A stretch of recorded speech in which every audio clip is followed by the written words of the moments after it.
Dragons teach us that if we want to climb high, we must do it against the wind.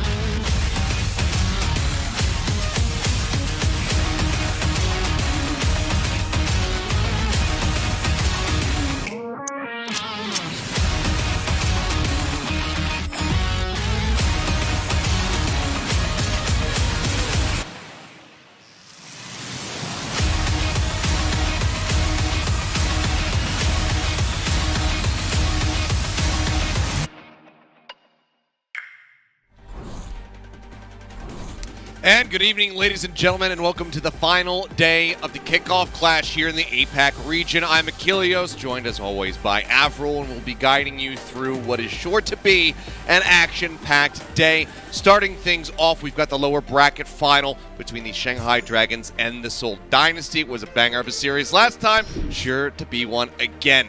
The winner of that will move on to play against the Philadelphia Fusion in a best-of-7 to be crowned the Kickoff Clash champion. It's finals time, baby. Last day of the Kickoff Clash here in the East Ilios, and my goodness, saved the best couple of games for last. We already said goodbye to the Hangzhou Spark yesterday in the losers bracket. And now, like you mentioned, Seoul Dynasty versus Shanghai Dragons, the legendary rematch.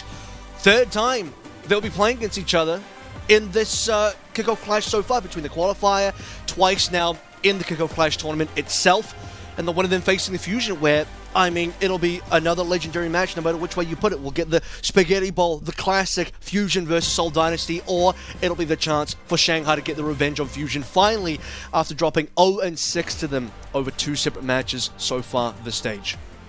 Yeah, and I believe if you look at the total, Fusion are on an 8-map winning streak over the Shanghai Dragons, I believe. Something like that. It's, I mean, pretty good it's overall. at least 6 from this year, and then, you know, possibly even more from last year, but I mean, it's certainly been the kryptonite of the Shanghai Dragons, and what a beautiful win yesterday, 3-0. Looked dominating. Shanghai looked a little bit lost. They need to find their composure today versus Seoul, but it will not be an easy game because Seoul themselves dispatched of Hangzhou 3-0 as well, right? So we had a whole day of only 3-0s yesterday. Seoul looked ready. They looked a lot more ready versus Dragons than they did versus the Spark, but now that they're back against the Dragons, it's the old nemesis, right? It's that rivalry. It's this 20-match-long all-time record, 12-8 in favor of the Dragons, that Seoul would finally like to break coming into this match. And the pressure has been mounting against them each and every step of the way. That loss streak to the Dragons just growing and growing. The pressure becoming immeasurable on these players to finally break free of their shackles and defeat the Dragons at long last. It has been a very long time coming, but the question is today the day? Can we see the Dynasty buckle down, be clutch enough to out-clutch the Dragons, who, against every team other than the Fusion, have looked incredibly good. They have been able to go down to the wire. You know, that 0.05 meter save on Eichenwalde coming back to haunt the Dynasty, etc. They have repeatedly done this, except against the Fusion. And then, if the Dragons do win it, the question then becomes, can they get their stuff together well enough to actually take down the Fusion? Because they have not looked good against that team. The Fusion have just been dismantling them at every twist and turn. We saw a very off-looking Shanghai Dragons really trying to force the Rhine comps on Lijiang Tower yesterday on all 3 sub-maps. I'm thinking that things are going to be a little bit more tightened up today. Something tells me that Moon sat everybody down, gave them a stern talking to, said, okay, this plan isn't going to work. We're going back to this, or we're going to do this instead. And we'll see if those adjustments work for them, if they can get through the Dynasty yet again. Yeah, it's the sort of match streak that we're talking about here, where the Seoul Dynasty have not defeated the Shanghai Dragons since the 2020 playoffs, all the way back, you know, a couple seasons back now, and that's been 6 matches in a row. So that was the last win. Since then, they played 6 times in the Overwatch League, twice outside the Overwatch League as well. But we won't count those results today. But the 6 within the Overwatch League have all been wins for the Shanghai Dragons. If you're curious, the other 2 were from the NetEase tournament that Shanghai Dragons hosted as well. It was actually 1-1, so they both won and lost against each other there. It cancels each other out, but within the Overwatch League, a 6-match win streak for the Shanghai Dragons, and Seoul yet to defeat their old nemesis that they so handily did back in 2020 that allowed the Seoul Dynasty to get into that grand finals versus the San Francisco Shock and denied the Shanghai Dragons of their own finals all the way back then. Yeah, and who knows what would have happened. I mean, Shock in that time, obviously in great form, but it's always that what-if conundrum, wondering, what could have happened if the Dragons actually had made that grand final. But we're not here to rewrite history. We're here to look forward to the future and look forward to what the starting five is going to be from the side of the Seoul Dynasty. We'll take a quick little peek, but something tells me, as per usual, there are going to be no surprises here. This is where the consistency has been found for the side of the Seoul Dynasty. Generally speaking, not necessarily against the Shanghai Dragons, but yes, Profit, Fitz, Smurf, Creative, and Vindheim going to be coming through. Same five you'll be seeing for probably the entire tournament at this stage. I mean, that's what we've been seeing the entire way through. They found pretty decent success there, even a close 2-3 loss versus the Dragons in, I would say that at that time, their best form so far that they've shown so far in 2022. But Seoul, they know what their target is, right? It's a finals appearance for them. They have not won a tournament, a title, anything in the Overwatch League and the entire Seoul Dynasty franchise history. This would be a monumentous win for them to get to the finals, where versus the Fusion, both teams, both franchises winless as far as titles goes. Somebody would have to take it, or Shanghai would spoil it all, go to the finals themselves, claim the crown, and defeat the Fusion to reclaim their title rights. So a lot to play for tonight, so much at stake. Yeah, I mean, like you said, not being able to achieve any titles, any championship wins, let alone an entire Overwatch League championship win there. They do have champions on this roster for the side of the Seoul Dynasty, as well as their coach, Coach Toby, coming through. Lunatic Kai, multiple-time champion over in Apex. He knows what it feels like to win everything, and I'm sure he is hungry to experience that feeling once more. Their opponents, though, their thorn in their side for time eternal, it would seem, are the Shanghai Dragons. And once again, no real shocks. Who Are You has been getting the lion's share of play time in the DPS role over Fleta. We do see Fleta come through for the push maps from time to time, pick up the Reaper Man, etc., etc. But you're talking about, knowing their target, knowing what they need to do coming into the Dynasty. I think the primary target is going to be Lip there on the left-hand side of your screen. That's where we've been seeing the most successes, when teams can regularly shut down Lip. Easier said than done for sure. I mean, we've seen it a couple of times. Yes. I mean, we go back to Dorado in that upper bracket match as well between Dynasty and Dragons on the first day, right? That 3-2 victory. That was not a very good map from the Dragons, and Lip was handedly shut down. Fitz was looking decent in that matchup, but more so, you have had the Dragons get the better of Seoul, especially the Lip versus Fitz kind of duel here. Now, we know Profit is insane. We know Who Are You can definitely match and actually play over Profit. As far as the Genji goes, Who Are You, you'd even favor that matchup. But Profit's Tracer has been the signature so far for Seoul. It's that Smurf Winston, Profit Tracer dive that almost every team except for Shanghai has fallen prey to. You see some pats on the back there for Vindheim, but no massage for Creative, so that's maybe an ill omen for the side of the Dynasty, but maybe he got it before we had the players up on camp. Who knows? Just need to know that these players have to be ready. They have to be focused in. So yeah, I mean, if you got to massage that man's shoulders again, you very well do it if you are working for the Dynasty, because you want to see success. And Creative has been quite instrumental in the successes that they have had. Does have his work cut out from him. Izayaki, of course, going over on the Ana, mirror matchup in that regard, has been utterly incredible for the majority of times here for the side of the Shanghai Dragons. Has only really looked lackluster when they're playing against the Fusion. That's when he has been falling shy of the mark just a bit, and it just seems like the Fusion have their number. But we'll see how these guys square off today, and whether or not a curse, a veil, will be lifted off the heads of the Seoul Dynasty, or if there will be more weight applied to it. Standard, first to 3, best of 5 here. You'll be very interested to know what our opening map is as well, because we've been here so many times between these two teams.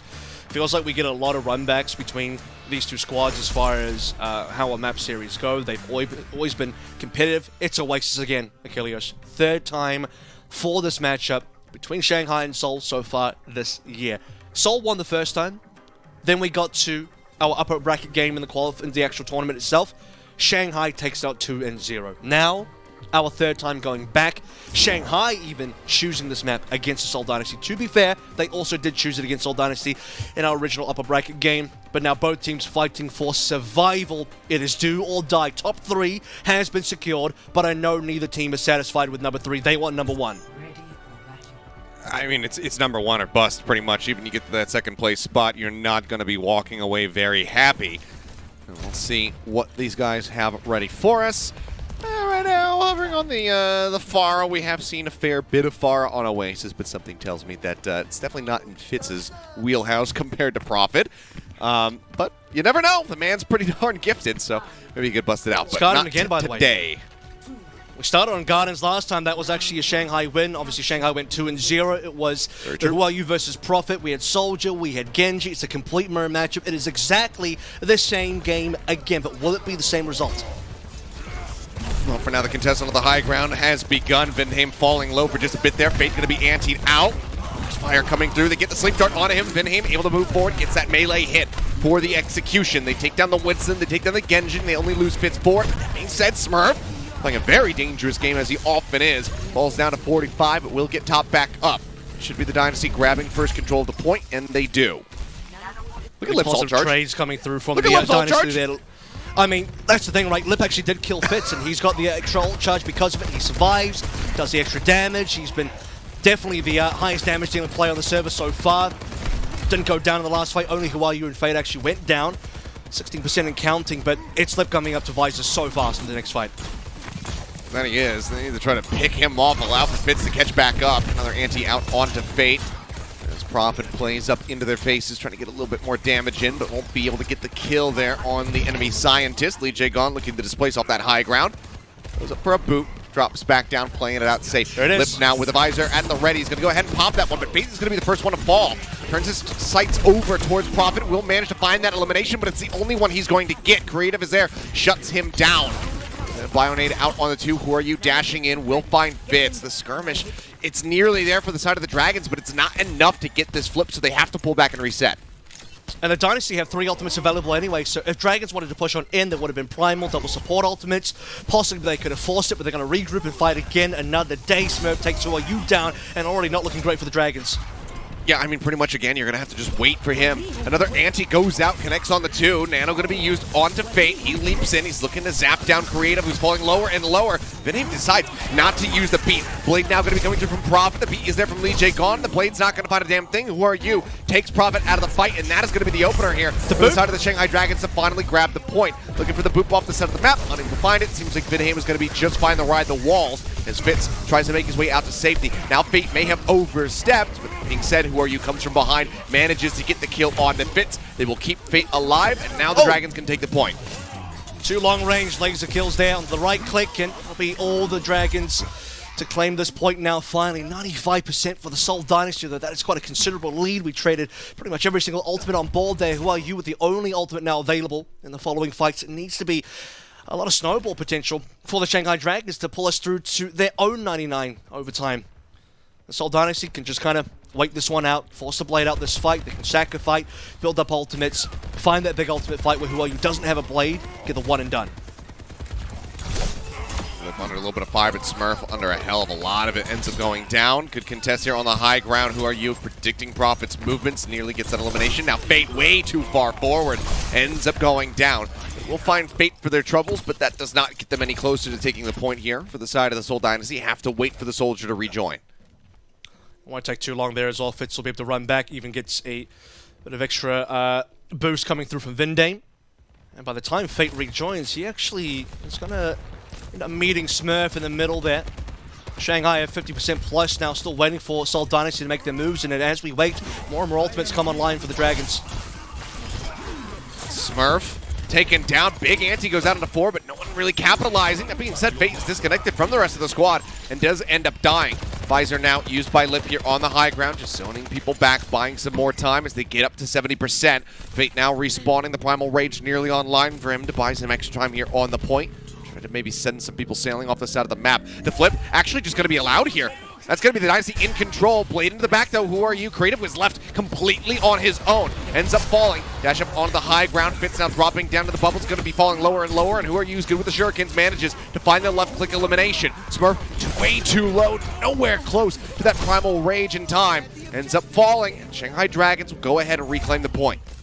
But it's not over yet. In any other circumstance, Dragons would have taken our first round and we'd be on our way to submap number 2 for Oasis. But however, because Seoul Dynasty actually get that recap in the middle, they saw the cap at 75% for Dragons. That buys Seoul another fight, crucially, when Seoul are about to get 5 ultimates. This one can definitely still be a Seoul win. They need to capitalize now. key player to watch here going to be Lee Gon with that sound barrier. When does he decide to use it? Fits now using the tack visor, has the nano boost rolling on him for a little bit longer. Finds Lee Gon, that's going to be the beat, taken out of the fight. Fate going to be taking a nap now for the rest of the Primal Rage. Blade in the back from Profit finds Izayaki. The supports are eliminated. Seoul Dynasty have reclaimed control of the point. No one is touching it finally. Will manage to get back in for a tag, but Fate has fallen. Lee Gon respawned, but cannot make it in time. And just like that, the Dynasty once more will take the point away. 199%, narrow margins between the two teams as per usual, but they will get guarded. And that's a huge death on Lee Gon as well. That removes the beat. Like you said, the sound barrier difference could have been the difference for the Shanghai Dragons to hold on. Seoul Dynasty coming up to 5 ultimates, crucially, including a sound barrier for Vindame that they didn't even end up using, just the celebratory sound barrier towards the end there, after they'd already won the fight. So 4 ultimates ends up being enough. No counters for the Dragons, and it's lights out. And bit of a unfortunate one for Lee Gon as well, because that was his first death. That one death right at the end was the only death he had on the entire Garden submap. Well, it mattered the most, unfortunately, for him. I think you can kind of see the restraint here with Lee Gon. He was using a lot of aggressive beats to try to open up fights. Seems like he wanted to move away from that playstyle, play defensively, but there's so much pressure applied to him, so he wasn't really able to ever get a defensive beat off. Fate now will be taken quite low, and yeah, there's the pick. Profit having swapped over to the Tracer. Going to be feeling mighty comfortable as Who Are You has not been able to really compete too much when they have been in the head-to-head here in the Tracer battle. It's the early damage output from Seoul as well. I believe a Bionade also hit onto the Dragons that allows the Seoul Dynasty to get early control on the high ground of the jump pad. Fake tries to contest, but is unable to up against the entirety of the Seoul Dynasty. So we're going to flip the points over, we're going to flip the sides over. Dragons will be playing co-side. Seoul Dynasty, Fitz is in prime position. I believe he is still, no, not quite on the high ground, but he's hanging around. Fate again getting beaten and battered, taken low. Looking for the chase here onto him, but Him gonna be hitting the floors. Nice sleep dart there from Izayaki. Sets up for the kill from Lip. Fitz over, does find the main tank in the meantime. Now the anti out, and Fitz answers back in kind with the Helix Rockets, eliminating Lip, and that is gonna be the Dynasty maintaining control of this point, at least for a little while longer. The support's now out of the fight. Who Are You's only able to find one, and Fitz has just shown off some nice accuracy, currently excelling. As you can see, he's 39% ahead of Lip. Yeah.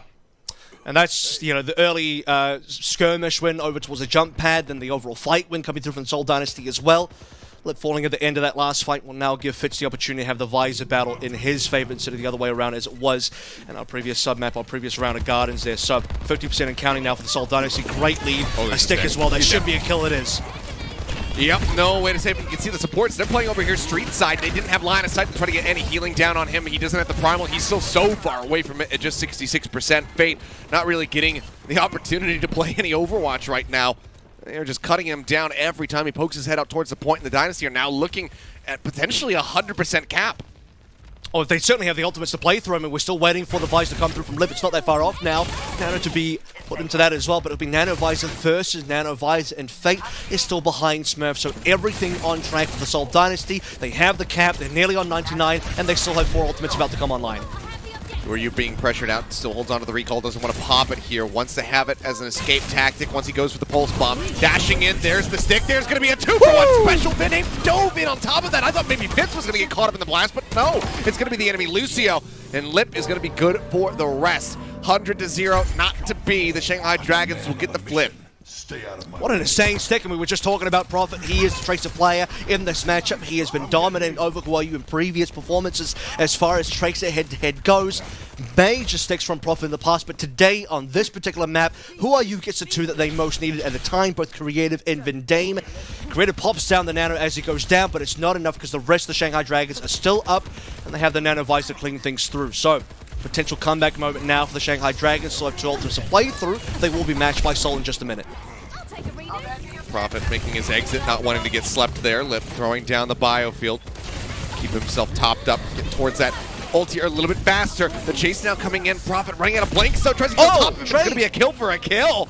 The Helix Rockets from beyond the grave will get the elimination there, a 1-for-1. Beat was used by Lee Gon off screen. Now Vindame going to be high-hitting his in just a couple percentage.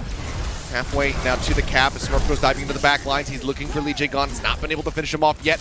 Beat going to be dropped here. Vindame trying to keep everybody topped up, but widely the fight, it's just been separated. The Shanghai Dragons go their separate ways. They wait out the shielding. Now they look to re-aggress. Who Are You nearly with another pulse bomb? Profit holding on to one of his own. Fitz going to be the first one to get taken down. Creative now joining them in the graves is Vindame. manage to answer at least one back. Prophet dashing forward, wants a better target, doesn't want the Winston. He wants to get rid of somebody that he knows will be blown to smithereens, but now Smurf is gone, and he's just going to have to hold the pulse bomb for the next fight, and they are running out of time. Absolutely. I mean, Prophet, you don't really want to pulse there unless you can get a double kill onto both supports. I mean, that's what Who Are You did, but how often can you actually do that? He only realistically had sights on Fate and Lip. Lip is really fast, and well, Fate was really high HP as well. A lot of members on Seoul Dynasty down in that particular fight. Just want to wait till the double 99s here into the OT. We go Seoul Dynasty in one fight that can take the map. Shanghai Dragons will be taking us to a decider. Both teams have the pulse bomb, and both the visors are coming up. Okay, this time, Who Are You not going to be finding nearly as much value. The pulse bomb goes a bit wide, and that's why you try not to target those Soldier 76s, because it can be elusive and Lip. Now finds Prophet, trying to be sneaky around the backside. The Helix Rocket follow-up, as soon as he gets it off cooldown, he sends him towards somebody else. Cuts down both the DPS members on the side of the Seoul Dynasty. Smurf anti out, tries to rotate around the backside towards jump pad, cannot manage to make it happen. The sleep will interrupt for a moment as Creative tucks into the corner, manages to stay alive for a little bit longer, but no one can make it to the point. And in a follow-up 100% to 99 round, it will be the Shanghai Dragons getting the victory, taking us now to University to decide it all on Oasis. And I mean, goodness, look at Lip towards the end there as well. He actually dies, but still managed to come back in time. Shanghai Dragons stole it for long enough on a previous death as well. He trades himself for Prophet, so it ends up being a 1-to-1. I mean, that's exactly what we need to be doing. You should be dead there. Should be a 0-for-1 trade. Prophet should be coming out alive. Soul 5v4, they have that cleanly. They only needed the one fight, but that last one fight was so difficult for the Seoul Dynasty. Indeed, too difficult for them to be able to come over.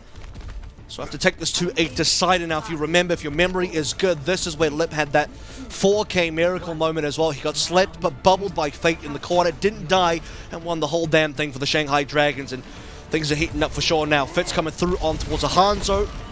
Might be going back for a soldier change. Yeah, looking like it was just gonna go ahead and potential scouting or maybe a loose arrow to find a headshot, but not going to be the case. It does actually give Dragons opening control the high ground.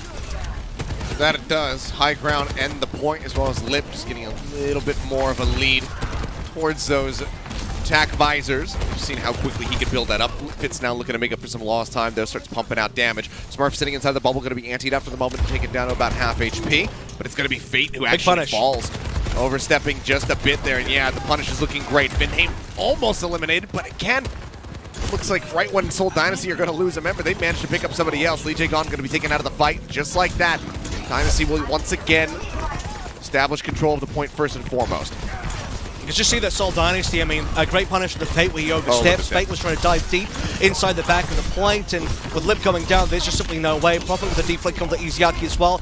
This is Dragons almost tearing themselves up. They're looking for trades, they're looking for something, but damn near 6 or 7 of them have died at this stage with no return kill. Seoul Dynasty are deathless in this first opening fight. It's absolutely gorgeous from it. I mean, you look at the ult charge, yeah, Lip still maintaining a bit of a lead, but you can see Vinheim nearly with the barrier up. Lee Jae-gon not even halfway there. Prophet a full 26% ahead of Who Are You for the Dragon Blade. This is phenomenal. There's Nano for the side of the Dynasty, but yeah, the Nano Visor is available for the Dragons. That could be the difference maker here for sure. Vinheim can counter it with that sound barrier, but we have another Seoul Dynasty lead. I feel like it's been 3 Seoul Dynasty leads in a row. It's always about the 50% lead as well. Bione slows things down, but now the barrier has dissipated. Should be Dragon's time to go. Okay, it's going to be the Nano Visor. Fitz responding in kind. He gets the sound barrier shielding out from Vinheim, and that keeps him alive. Sliver of HP still on the floor. Fate will finally jump forward to get the elimination, but it does not matter.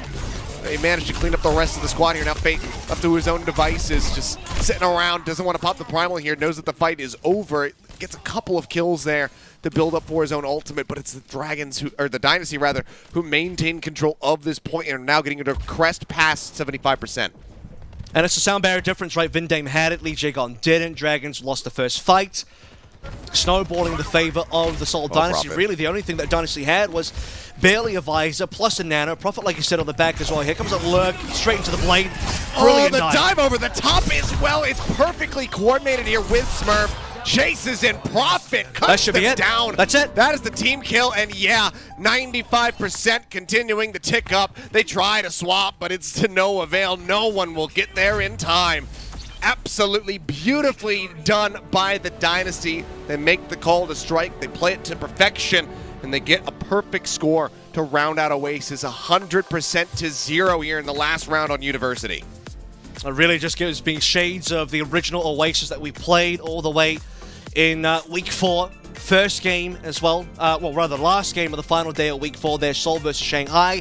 Oasis went the way of the Seoul Dynasty, and just, brilliant snowballing from the get-go. From second, number 1, Fate oversteps. Lip cannot help because he's only on the high ground, and Fate hides up. If Fate gets too deep into Seoul Dynasty territory, no one can help him, and so he goes down, and the rest is history from there. Seoul Dynasty get their 50% lead, and Nanovisor plus a sound barrier, then an amazing lurk into dive play combined with Prophet and Smurf working together. Exactly what you want to see. It's that diving combo of Prophet and Smurf that is so indomitable.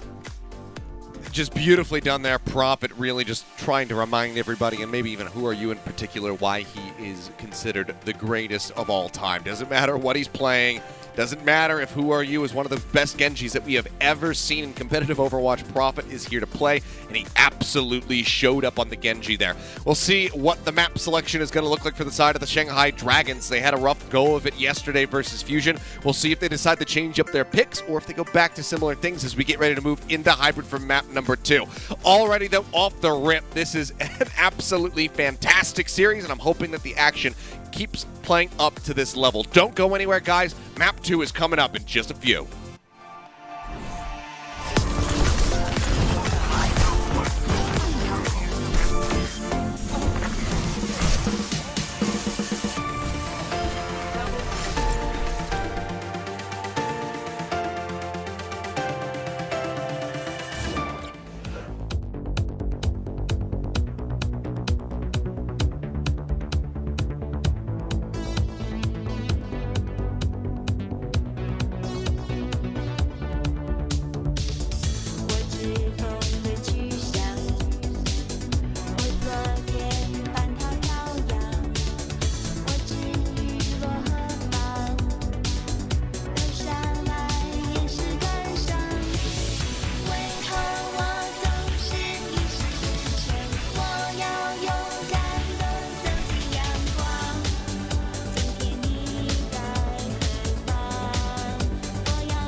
And welcome back, guys. Map 1 out of the way, and oh boy, what a series this is already turning into. A 1-0 start for the side of the Dynasty, but they had to work for it on Oasis. They take it 2-1, very clean in the end, but extremely back and forth in those first 2 rounds.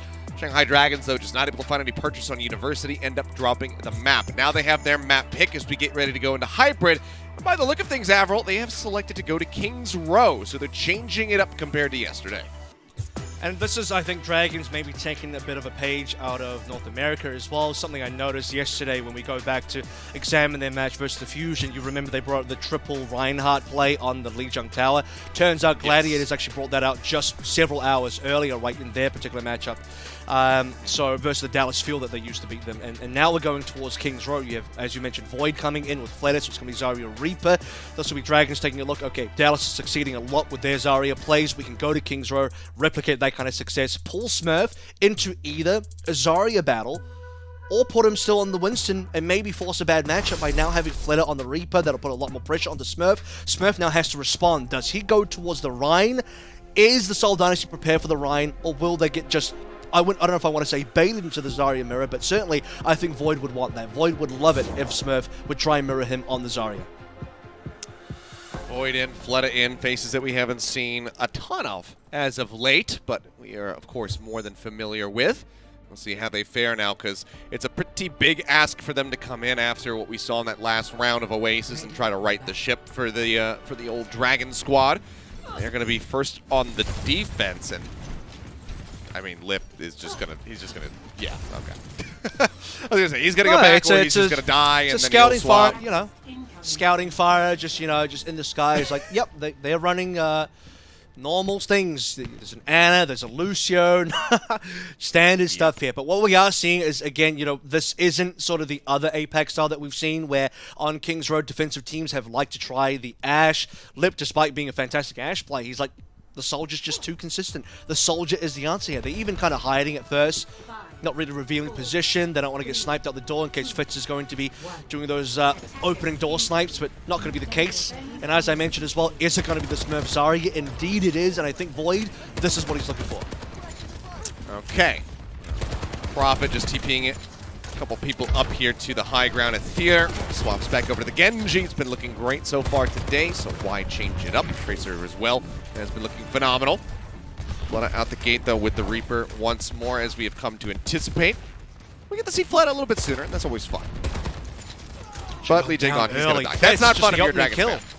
No, it certainly isn't, because that's going to be the much the healing out now, and Dragons, are they just going to have to pull back here, give away a tick or two, wait for the Lee Jae-gon respawn. He's back now. Okay, Lip finds one, though, trading in kind. This time getting rid of Prophet. Now Vindheim going to be falling. Fleta, DPS duo here on the side of the Dragons, finding some nice little value to give up 1.5 ticks. But we'll get Fitz here on the back end as well for some additional stagger. Is that a Dragons 4v5 I see over there? Because remember, Lee Jae-gon respawned, but he wasn't really part of that fight. Lip just gets a fadeaway kill, and Fleta finds one as well. That suddenly pushes Seoul Dynasty back. I mean, that was Dragons down on members. They had even started giving up space, but still doing the damage, winning the fights. Lip with 2 final blows so far to lead things out. Cut back away as Prophet tries to get in on top of him. The biofield's going to help keep him topped up. Good little Helix Rocket into the corner of the wall so that the deflection cannot come through. It's a nice little prediction there from the side of Lip. Put some damage on the Prophet. Doesn't get the elimination, though. He himself has fallen low. Now, inching forward onto the point. Void going to be there for the contest. Just trying to keep that energy up. Keep Smurf at an arm's length. And Void will find another kill out as Fitz is going to be taken down. That's going to get him closer and closer to the Graviton Surge. He falls a little bit low, runs out of bubbles, has to pull back. The healing going to start coming through, but now the grab is ready to rock. Smurf has his to respond with, should he find a moment of opportunity to utilize it. But for now, looks like it's just going to be slow going here for the side of the Dynasty. Never mind, Prophet's going to dive in. Instantly down. Yep, they're all gone. Comes in with another one. Fleta gone. Lee Jae-gon out of the fight. Blade, Nano, fight, victory here as the deflection going to be used, and he'll finish Lip there. A little bit of a melee hit and some shurikens. Team kill comes through. It's going to be 4 minutes and 15 seconds now in the time bank. I mean, just the kill onto Iziaki is enough there from Prophet. You actually see Shanghai Dragons backing up, by the way. They had gotten the kill onto Fitz, but Void, he was half HP, so Dragons, instead of trying to push for more space, maybe punish another member, get some extra damage in, they pull back spacing, allow the Seoul Dynasty walk on up. Fitz respawns, And in that same dime, Creative goes for the nano onto Prophet. He dives in with that blade, and it is enough. Shanghai Dragons do not have the sound barrier. They did not have the sleep dart, either connecting onto Prophet to stop him. So they have to cop that out. Double supports down into the streets phase already. A lot of ultimates online for the Shanghai Dragons, but Seoul Dynasty are not liking themselves either. Not at all. Lip just sitting here on the high ground, firing away, looking for some targets. Sees Fitz over on the flank. That's going to be the beats coming through from either side. Grab as well. Locking Void and Fleta together, but they're not going to be able to find any eliminations off the back of that. Void, in fact, will break free of the Crab. Comes up with the kill onto Smurf. Anti out onto 3. Fleta looking like he maybe would want to go in for a Death Blossom, but especially now he's going to think better of it. Pulls back around the corner, and that's Arch control here for the side of the Dragons. That could have been so much deadlier if Fleta was not slept. He would have run through. He was looking for the Nano Death Blossom there for sure. And the Seoul Dynasty would have lost a lot more members, a lot longer of a stagger and a reset. But they'll get mostly everyone out alive at the cost of Smurf going down. Still double DPS ultimates available for the side of Shanghai Dragons. And if you are Seoul Dynasty, you can just wait for Prophet to get this blade, play the Nano Blade again. There's still not going to be a sound barrier because it was used to counter the grab last time. Fitz is going to go in first. Yeah, there's the Nano. He pops the visor and immediately is going to be slept as Creative finds a kill. Is Iyaki going to find one as well? But it's on the Vinheim, so crucially, the lion's share of the healing going to be taken away from the Dynasty as they continue to try to break through this archway and get onto the cart. Dive into the back line, Prophet popping the deflect. Has to move away, break line of sight away from Lips. The Blade still manages to find an elimination as Void is going to be taken down, so overall, not too bad. You take your DPS getting an elimination over them not, so Lip is just going to have to hang back, tail between his legs as he exits back over towards point C. I mean, it looked like a zero value nano there, well, rather a blade there. A lot of ultimates coming on through, especially the visor. The visor was just to kind of zone away the blade, but still, because Prophet actually gets the kill to Void, still comes up positive for the Seoul Dynasty, and now they're going to be pushing the B capture point nearly to completion here. Final contest coming on through from the Dragons, 2.05 meters remaining. They do have some nice little win conditions here due to the Dragons. That grab, that Blossom still sitting in their back pocket. Here we go. Nano going to be using it to sleep on the Smurf. He's going to wake up, pops bubbles onto himself, now runs out of them, and he's got no way to escape. But just hounding him down. Death Blossom be damned. He doesn't need it. Still comes up with 2 kills. His Lip got another. He's going to be looking for a third. Creative trying to fight back, but there's just no hope. So inevitably we'll stand still and say, yeah, go ahead. I need to reset a little bit faster.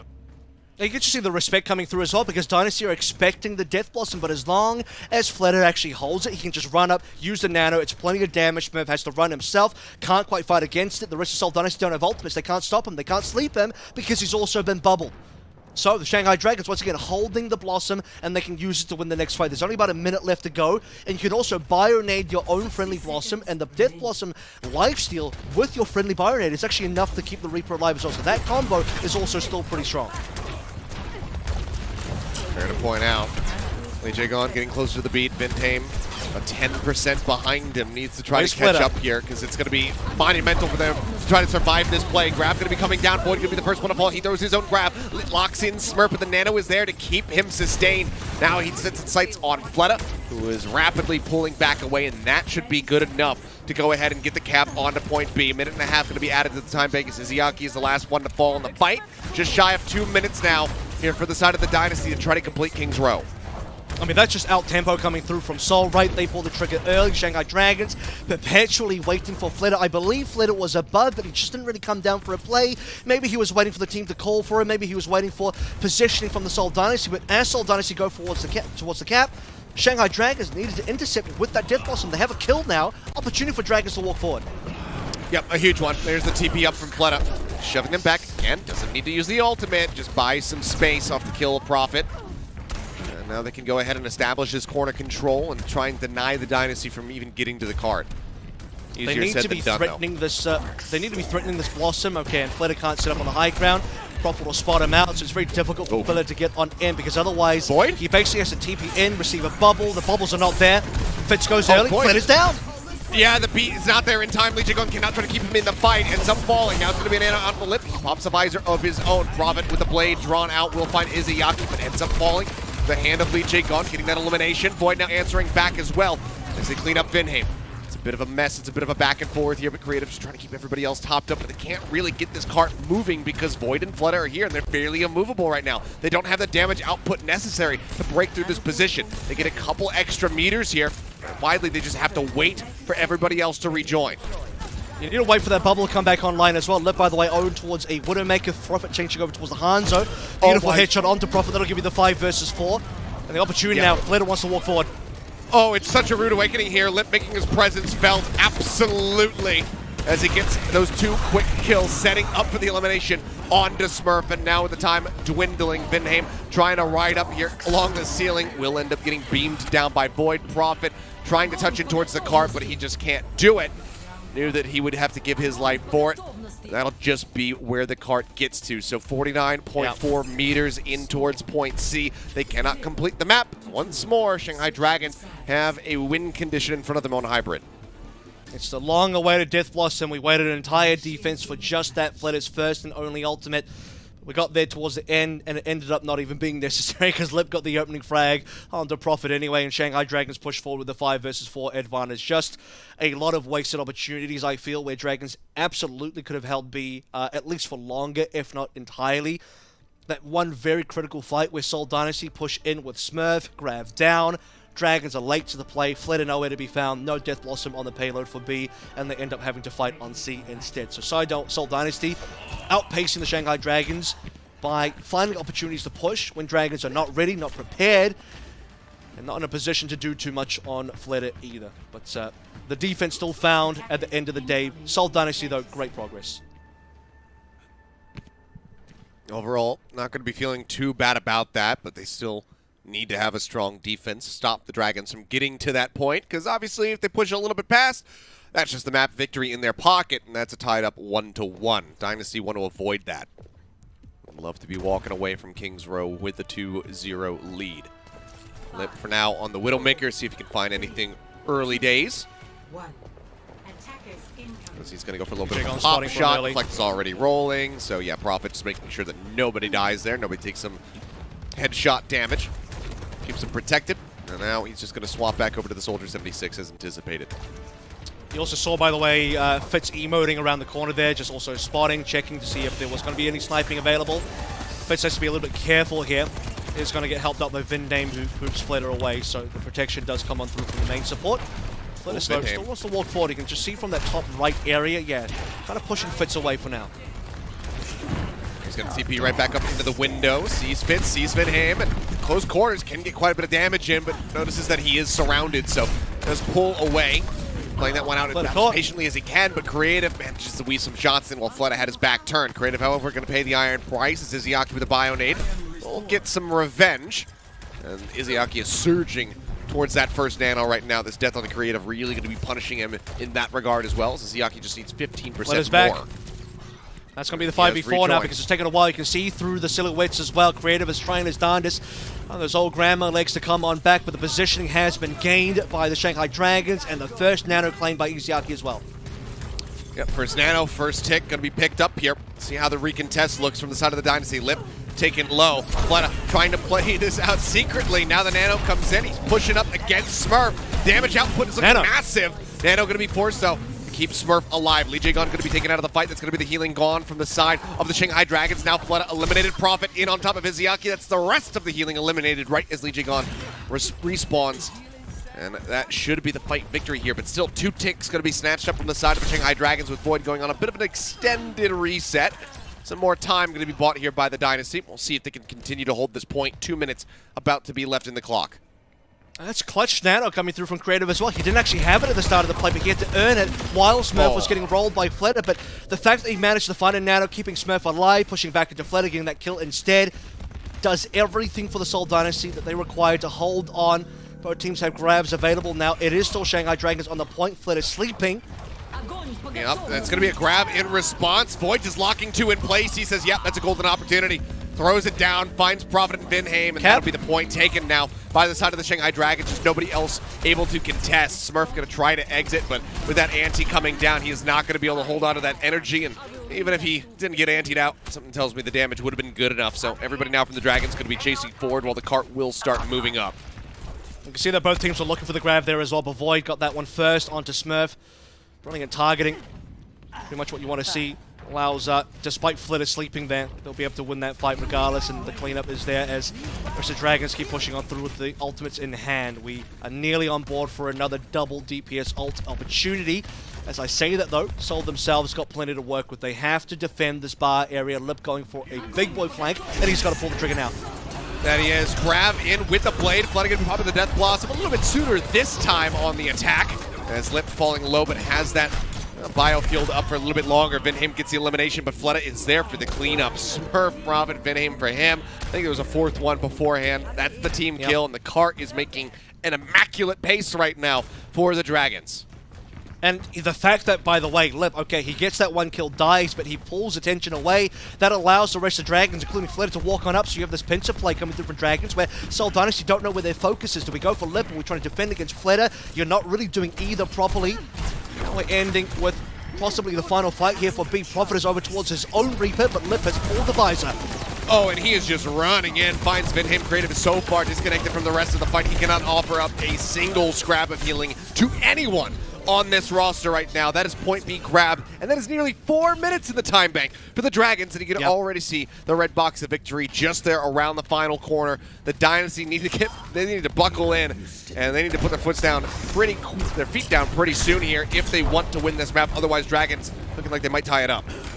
And the difference has been on the B point, right? Because Shanghai Dragons had a much more successful B defense. Seoul Dynasty, for the most part, have gotten run over. Shanghai Dragons pushed them with so much momentum, so much snowball pressure. That has ended because we're on board for another grab. This nanovisor for Fitz has to be everything for the Seoul Dynasty. If they can't win off that, they're going to lose. Lee Jae-gon falling low. The grab comes in. Fitz fighting one with attack visor. Now Lee Jae-gon going to be eliminated as well. It's with those follow-up Felix rockets will get rid of Fleta, and yeah, that should be enough for them to finally hold steady. Get the cart in a stationary position, but it was so damn close, just what, 3.5 meters away roughly there. Yep. They still have 3 minutes to chew through if they want to win this. Really have to wipe some sweat off the brow there for the Seoul Dynasty. I mean, that was it. If they don't win off that combo, nothing will work for them. Void tries his best to prop down the Graviton Surge, maybe get a kill into Fitz as well, who was looking like he might have been able to go down. Not quite though, gets just enough kills. Shanghai Dragons waiting for the next ring of ultimates to be available. Vinheim can defend this with a sound barrier with Smurf. Also coming up to grab.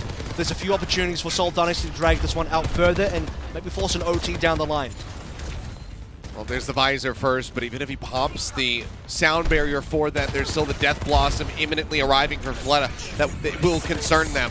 Visor going to be used, and you can see they're just pulling away. They're actually going to throw the grab down on Olympus and try to get the elimination, but Fleta, in the meantime, he's gotten to the back lines. He got rid of Vinheim. That's going to be the sound barrier out of the fight. Now Prophet and Smurf have both been eliminated. Creative dead as Lee Jae-gon dives into the back.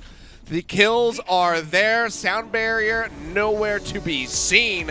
They tried to scatter, but the chase was great. Shanghai Dragons get the push, and they get the map win on their selection of King's Row.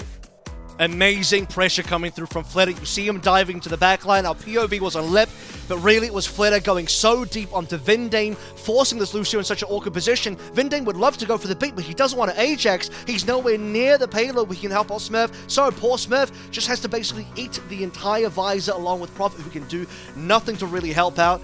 Lip cleans him up. Flitter gets rid of the backline, then dances on the payload with his own Death Blossom. Not even required a boostio to end things out with, just a flex on the Seoul Dynasty as we end things 1-1.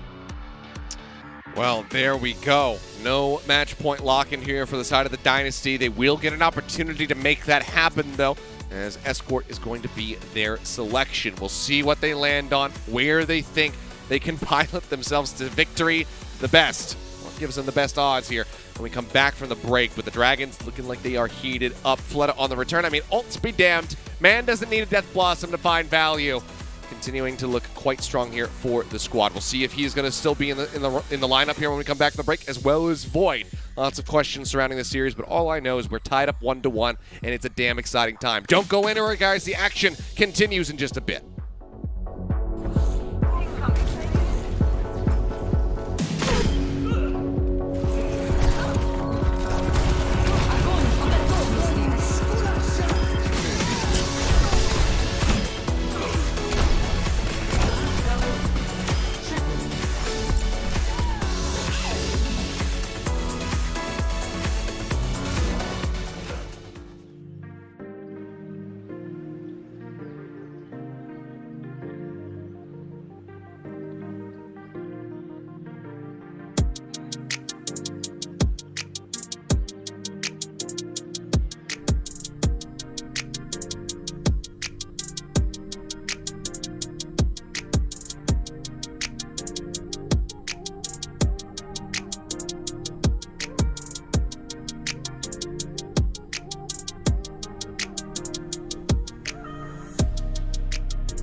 And welcome back. We are now 2 maps deep into this series. The Dragons able to tie things up 1-1 with a victory on King's Row. Now we turn our sights over to Watchpoint Gibraltar, the escort selection of the Seoul Dynasty, to see if it's going to be good enough for them to move up to match point. This map historically has been very, very good for the Dragons, Avril.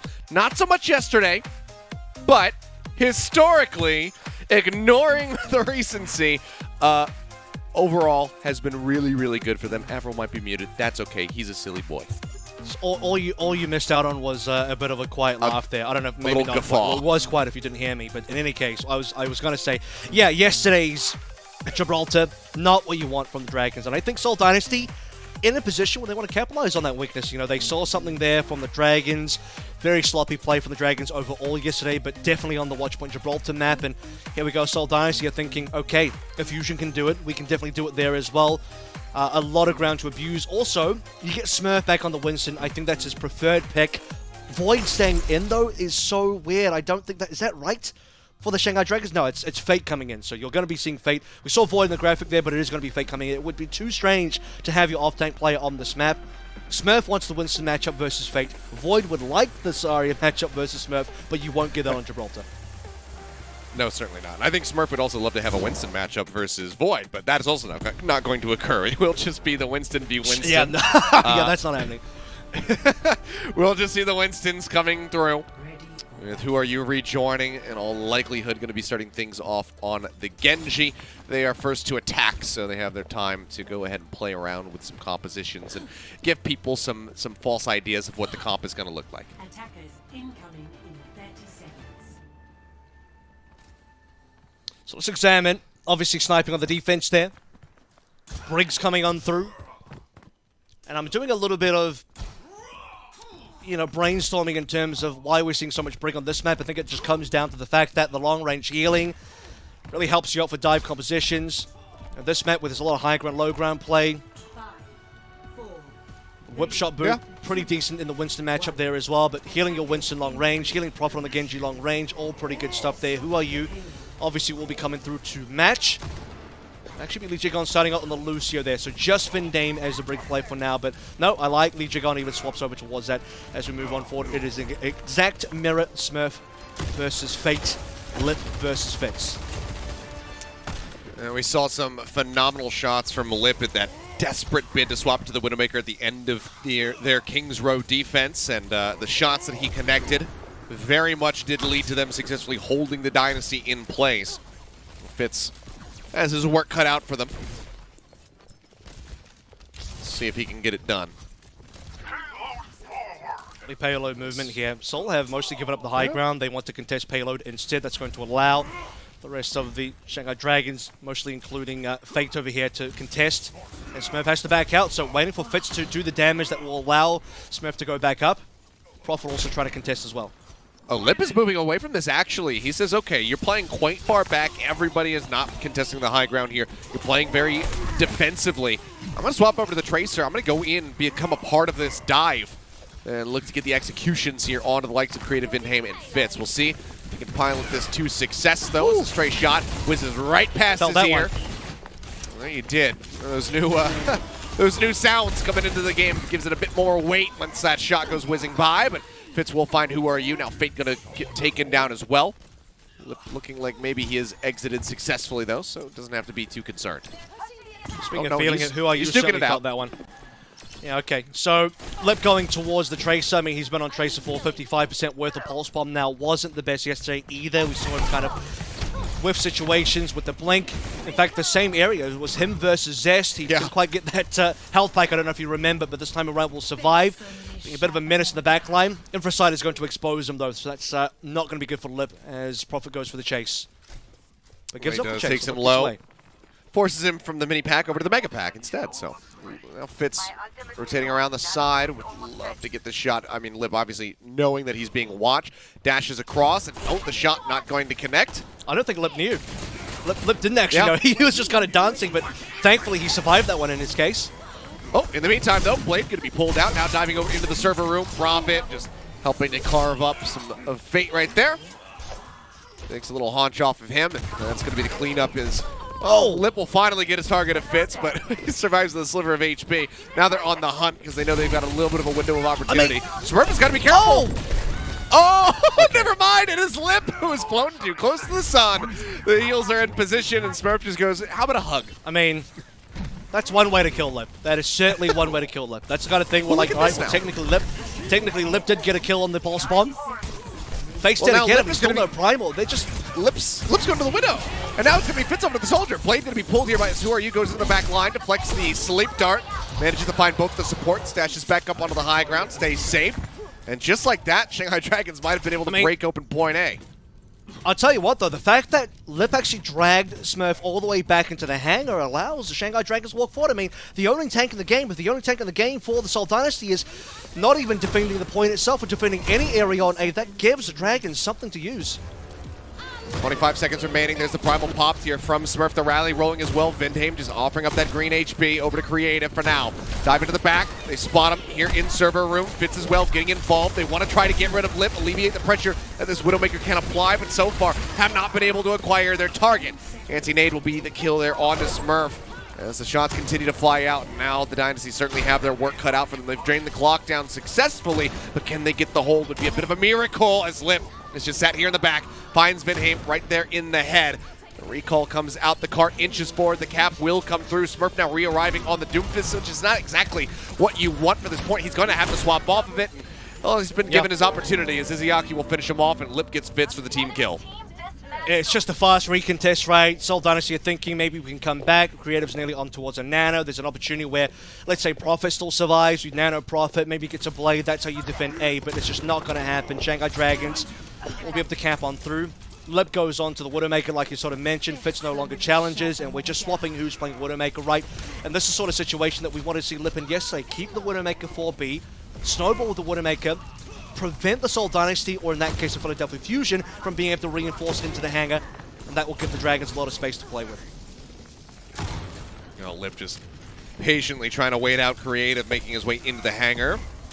And jump over the top there. Gets a little bit of a tag onto Vindheim. Not going to lead to an elimination. Just keeping sights on where the supports are playing at. Fitz now still staying on the Tracer. For a target with this Pulse Bomb, wants to at least invest this ult before he swaps back over to something like the Widowmaker. Who are you going to pull the blade? He is so damn low. 52 HP. Can he survive? The answer is going to be yes for one kill, but then he can't get anything else. Prophet will go ahead and make up for it. That's going to be a 2 for 2, though. And now a 3. As Prophet does hound down Lip in the end. The Dragon's going to have to reset. I mean, Izayaki is kind of solo at the moment, but Seoul Dynasty giving him the respect. They're not going to go for the dive.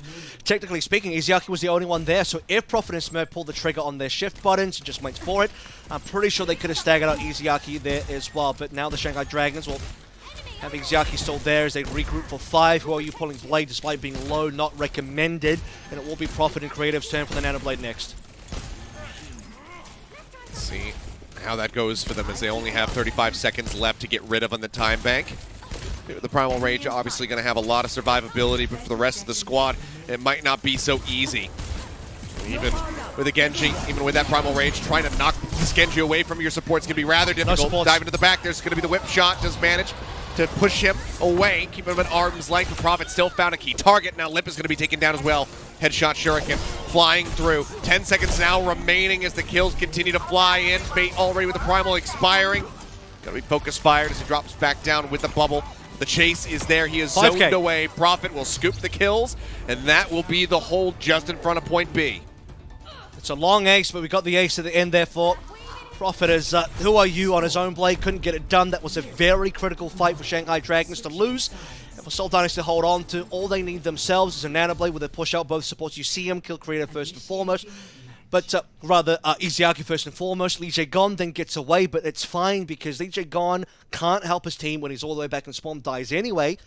And the Shanghai Dragons with the other 3 players in no man's land, no support whatsoever. Fate's Primal running out. Not a lot to play for as the Shanghai Dragons inevitably will lose once Seoul Dynasty cuts off their supply chain of healing. And now, successful B defense. Seoul Dynasty wanted to come to Gibraltar for a reason. Again, they noticed a weak spot from Dragons last night. It didn't look like a good showing. It's a better showing from Dragons on Gibraltar today, but maybe still not good enough just yet. Seoul stop it in time to give themselves a great opportunity to win. Take a look back here at Fitz getting this pulse stick off screen. He just charges down Lee Jae-gon, gives him a little bit of a parting gift. Who are you in the meantime? Pulling that blade, but had already been chunked out so much. You can see. Yeah. He's the kind of player who's got that he gets zoned in on things. The blinders kind of come up on the side of his face. Maybe he expected Lee Jae-gon to heal him, but Lee Jae-gon obviously taken up by the pulse. Well, Iziaki put the nano onto him, so you either pull the blade or you waste the nano. So I think he was caught between a rock and a hard place, and unfortunately will get crushed by that pressure. Swapping sides now, both the Widowmakers coming back online. We begin our attacking defensive phase with a full mirror in composition, but will anybody change? I don't suspect that Lip will go towards a Tracer unless they're about to lose the 8 cap. And I have to suspect that Fitz will stay on towards the Widowmaker the entire way through, lest he go over towards the Soldier, because Tracer not exactly within Fitz's hero pool. Yeah, Lee Jae-gon narrowly surviving there. Taken down low, is antied out for the moment as well, but does manage to get top back up by Iziaki. Just going to be trying to funnel as much healing to him as possible, get that nano up, and for now finds himself with a slight little lead. Nothing too much to speak of, though. Creative's just 6% behind. Couple tags into the back there. Smurf not going to be getting too much damage here from Lip either. Sleep Dart connects on the Lee Jae-gon, not in the most punishable position. It's nice little shield bash. Yeah, he takes himself away from the action, and with the overstep, that's Prophet and Fitz being eliminated. Who are you getting into the back lines, finding the Widowmaker, follows up for Smurf, and that's going to be an initial great hold here for the side of the Dragons. I mean, Prophet and Smurf actually go out of the LOS of their own healers. They are so keen to get this kill into Lee Jae-gon, where, by the way, Creative also popped in a Bionet that landed, but because Lee Jae-gon wakes up, shield bashes away, the range is huge now in Overwatch 2. And it ends up being Smurf and Prophet overstepping into server with it cut off by Fate. Brilliant trap by the Shanghai Dragons, recovering their support player. Yep. Executed to perfection there. Go ahead and stay alive. And Iziaki, in the meantime, now has very much separated himself from Creative, so the nano is going to be online here at just 8%. Lee Jae-gon is going to be falling low. Smurf pops the primal rage, and he is not going to be woken up. Can anyone come to his rescue is sort of the question here. Will eventually be okay. Prophet going to be eliminated. Lip finding the body shot to get rid of the enemy. Genji now Creative out of the fight as well. The healing cut down, and there's no savior for Smurf. He ends up falling. The cleanup is there as it's an extended team kill. And now 2 minutes remaining. Half the time bank melted down. And it's not just about the time either. I mean, look at the complete difference in ultimates coming online for the Shanghai Dragons compared to the Seoul Dynasty. Really, it's just Vindane keeping up with Lee Jae-gon. Smurf had already used a primal, so, we'll give him that tick of approval, but unfortunately it is off the table. Lip gets another opening pick. This is preposterous. Seoul Dynasty just continually losing members to Lip. We cannot afford to have this happen. He hasn't even bothered to pop the Infrasight yet, still just holding on to it. I mean, it's a dink on a Fate, but, I mean, that doesn't really mean anything for you. Gets you a little bit closer to your own Infrasight, I suppose. But Fate is just going to get healed up. Lee Jae-gon will gobble up that opportunity to go ahead and get the rally online. Dive now going in from Fate, contesting the cart there just at the top of the ramp. Shots coming across, Lip staying wary that Fitz could come jumping up over the top, gain line of sight at any given moment. We can see Fitz is actually playing quite far back. Lip has been forced for the time being. 5 ults. Now pops the Infrasight. Cart for now, inching forward. 58 seconds left to go. Ults are online. Prophet finds a crucial pickoff. Who are you going to be taking out of the fight? That's going to be the Blade. Now not there for the side of the Dragons. Prophet with his own. It's for that final swipe on the Lee Jae-gon. He will not get it, but it doesn't matter because Smurf is there for the alley-oop setup. They get the eliminations coming through. Lip zoned away. Nothing he can do. And the cart will glide forward. It's going to be a minute, or 2.5 minutes rather, added to the time bank here for the Dragons. They wish it was a minute and a half, but not quite to be. Sleep Dart as well on a Prophet. He will die, but they get Iziaki at the same time.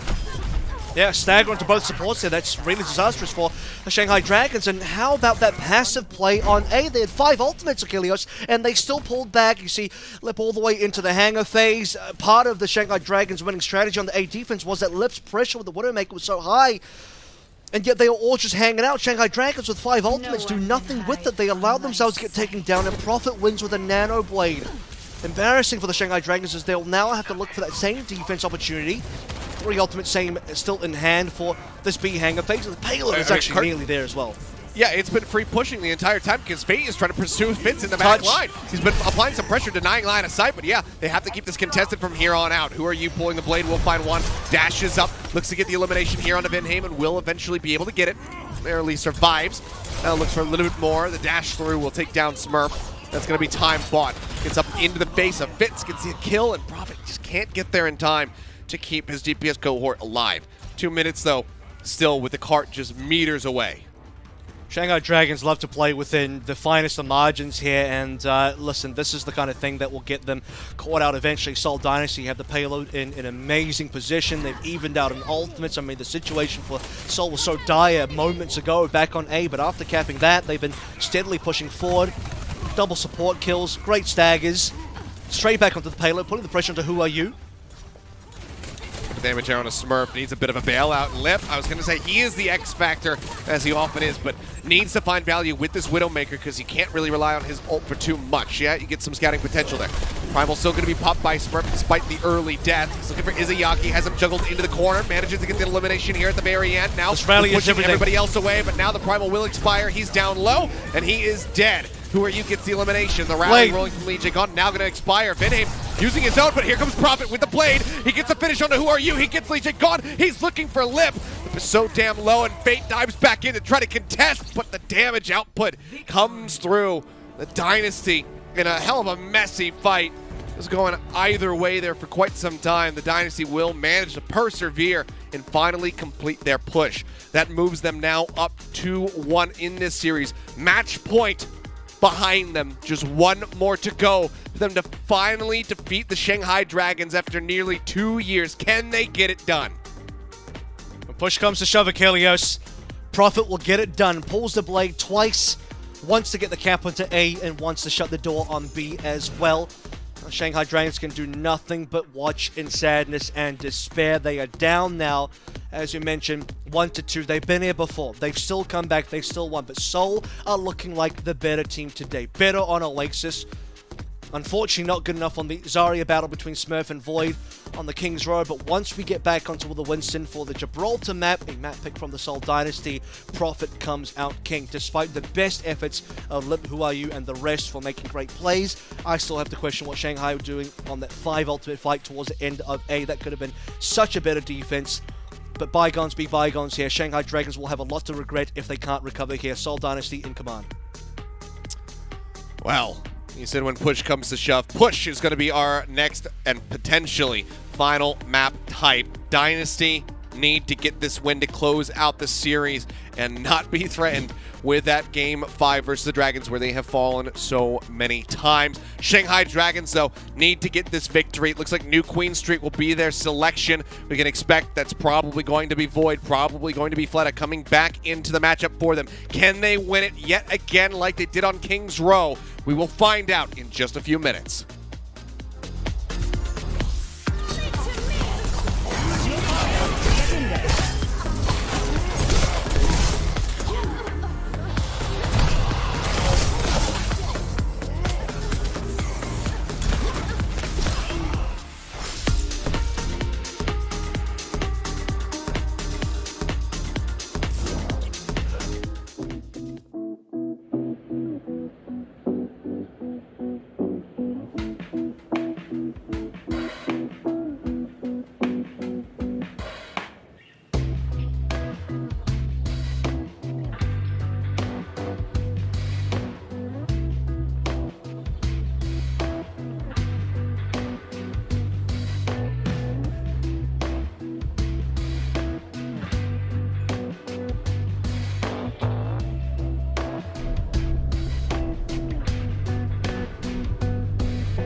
And here we go, ladies and gentlemen. The end is nigh for the Shanghai Dragons. They need to win on this next map. Their selection of New Queen Street as we get ready to go into push if they want to take us to a fifth and final map. But if they can get that done, it's still going to be the map pick of the Seoul Dynasty. So they will have that in their up their sleeve. Wherever they decide to take us, they should have a slight little advantage in that regard. But we'll focus in here because the Dynasty are one map away. I feel like I've said this so many times. One map away from taking down the Shanghai Dragons at long last. Can they do it? Or can the Dragons continue to persevere, continue to be clutch, and take this all the way to 5? And it's not just that. I mean, you are also looking at a grand finals appearance here for the Seoul Dynasty as well. I believe it would be their third ever finals appearance after May Melee 2020, as well as grand season playoffs grand finals for 2020 as well. A couple of substitutions coming in for the Shanghai Dragons, as you'd expect. We're going to a push map, which means Void and Flitter do come back in. The last map they were subbed in, they did win. And Flitter as well. Didn't even need to use a Death Blossom on either attack or defense to get that win. The Zarya Reaper certainly coming up trumps for the Shanghai Dragons, and they'll need to make that work again. We talk about the fact that Seoul Dynasty will be picking the final map if Dragons win this, but there is only Ilios and Lee Jung Tower left, and I think both are reasonably fine for the Dragons, so I don't know how much of advantage Seoul can really force in on that last map. Really, to me, they have to kind of win it here. They have to clean it up here. Smurf is going to be the big question for me. Is it going to be the Zarya? Is it going to be the Winston? Both extremely viable on this map. But if you do play Zarya, you are going back into the mirror versus Void. Not that Smurf wasn't that great in the Zarya mirror, but I think Void definitely edged them out, and the statistics would prove that as well. Well, let's see if him and Fleta rejoining will help deliver a victory. I mean, we know exactly what to expect here as far as their comps are going to be concerned. Void's going to be going for the Zarya. Fleta coming back in to play the Reaper. He's become a bit of a specialist in that regard. Though we know that obviously his hero pool goes a bit deeper than that, but for now we'll just be sticking through with it.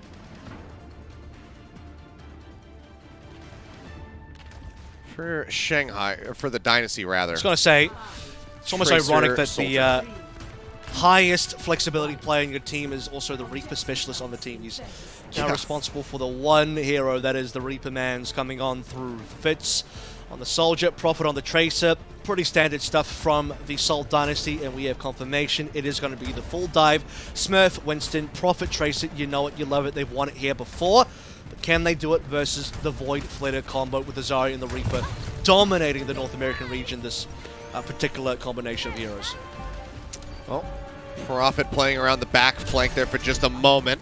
You see the Dragons very much occupying the high ground, a position that they love to take early on this map. Prophet now just linking in below. Just going to keep the bot shifted over towards their side of the map, ever so slightly. But now will start moving up. They will start getting distance on this push. Prophet now moving up the high ground there, looking for the dive alongside Smurf. But yeah, the sleep dart is going to be great. And Lee Jae gone helps get the elimination there. Smurf going to be the first one to fall here on New Queen Street. Now, there's so much damage. It looked like Flood got that kill, but no, it was the Helix Rocket hit from Lip. Sending that one off of the flank, and Lip will be able to get another follow-up there onto Vindhame, and that is going to be a nice amount of space opened up here for the Dragons on this push.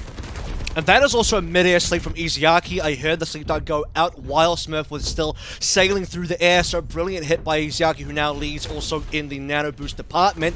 And that's exactly Seoul's, Dragon's gameplay. They need to punish Smurf. That has to be the Reaper Zarya and a combination of the Ana as well, pummeling damage into Smurf's Winston to put him down. Prophet Pulse Bomb available, but low HP can't go for the play.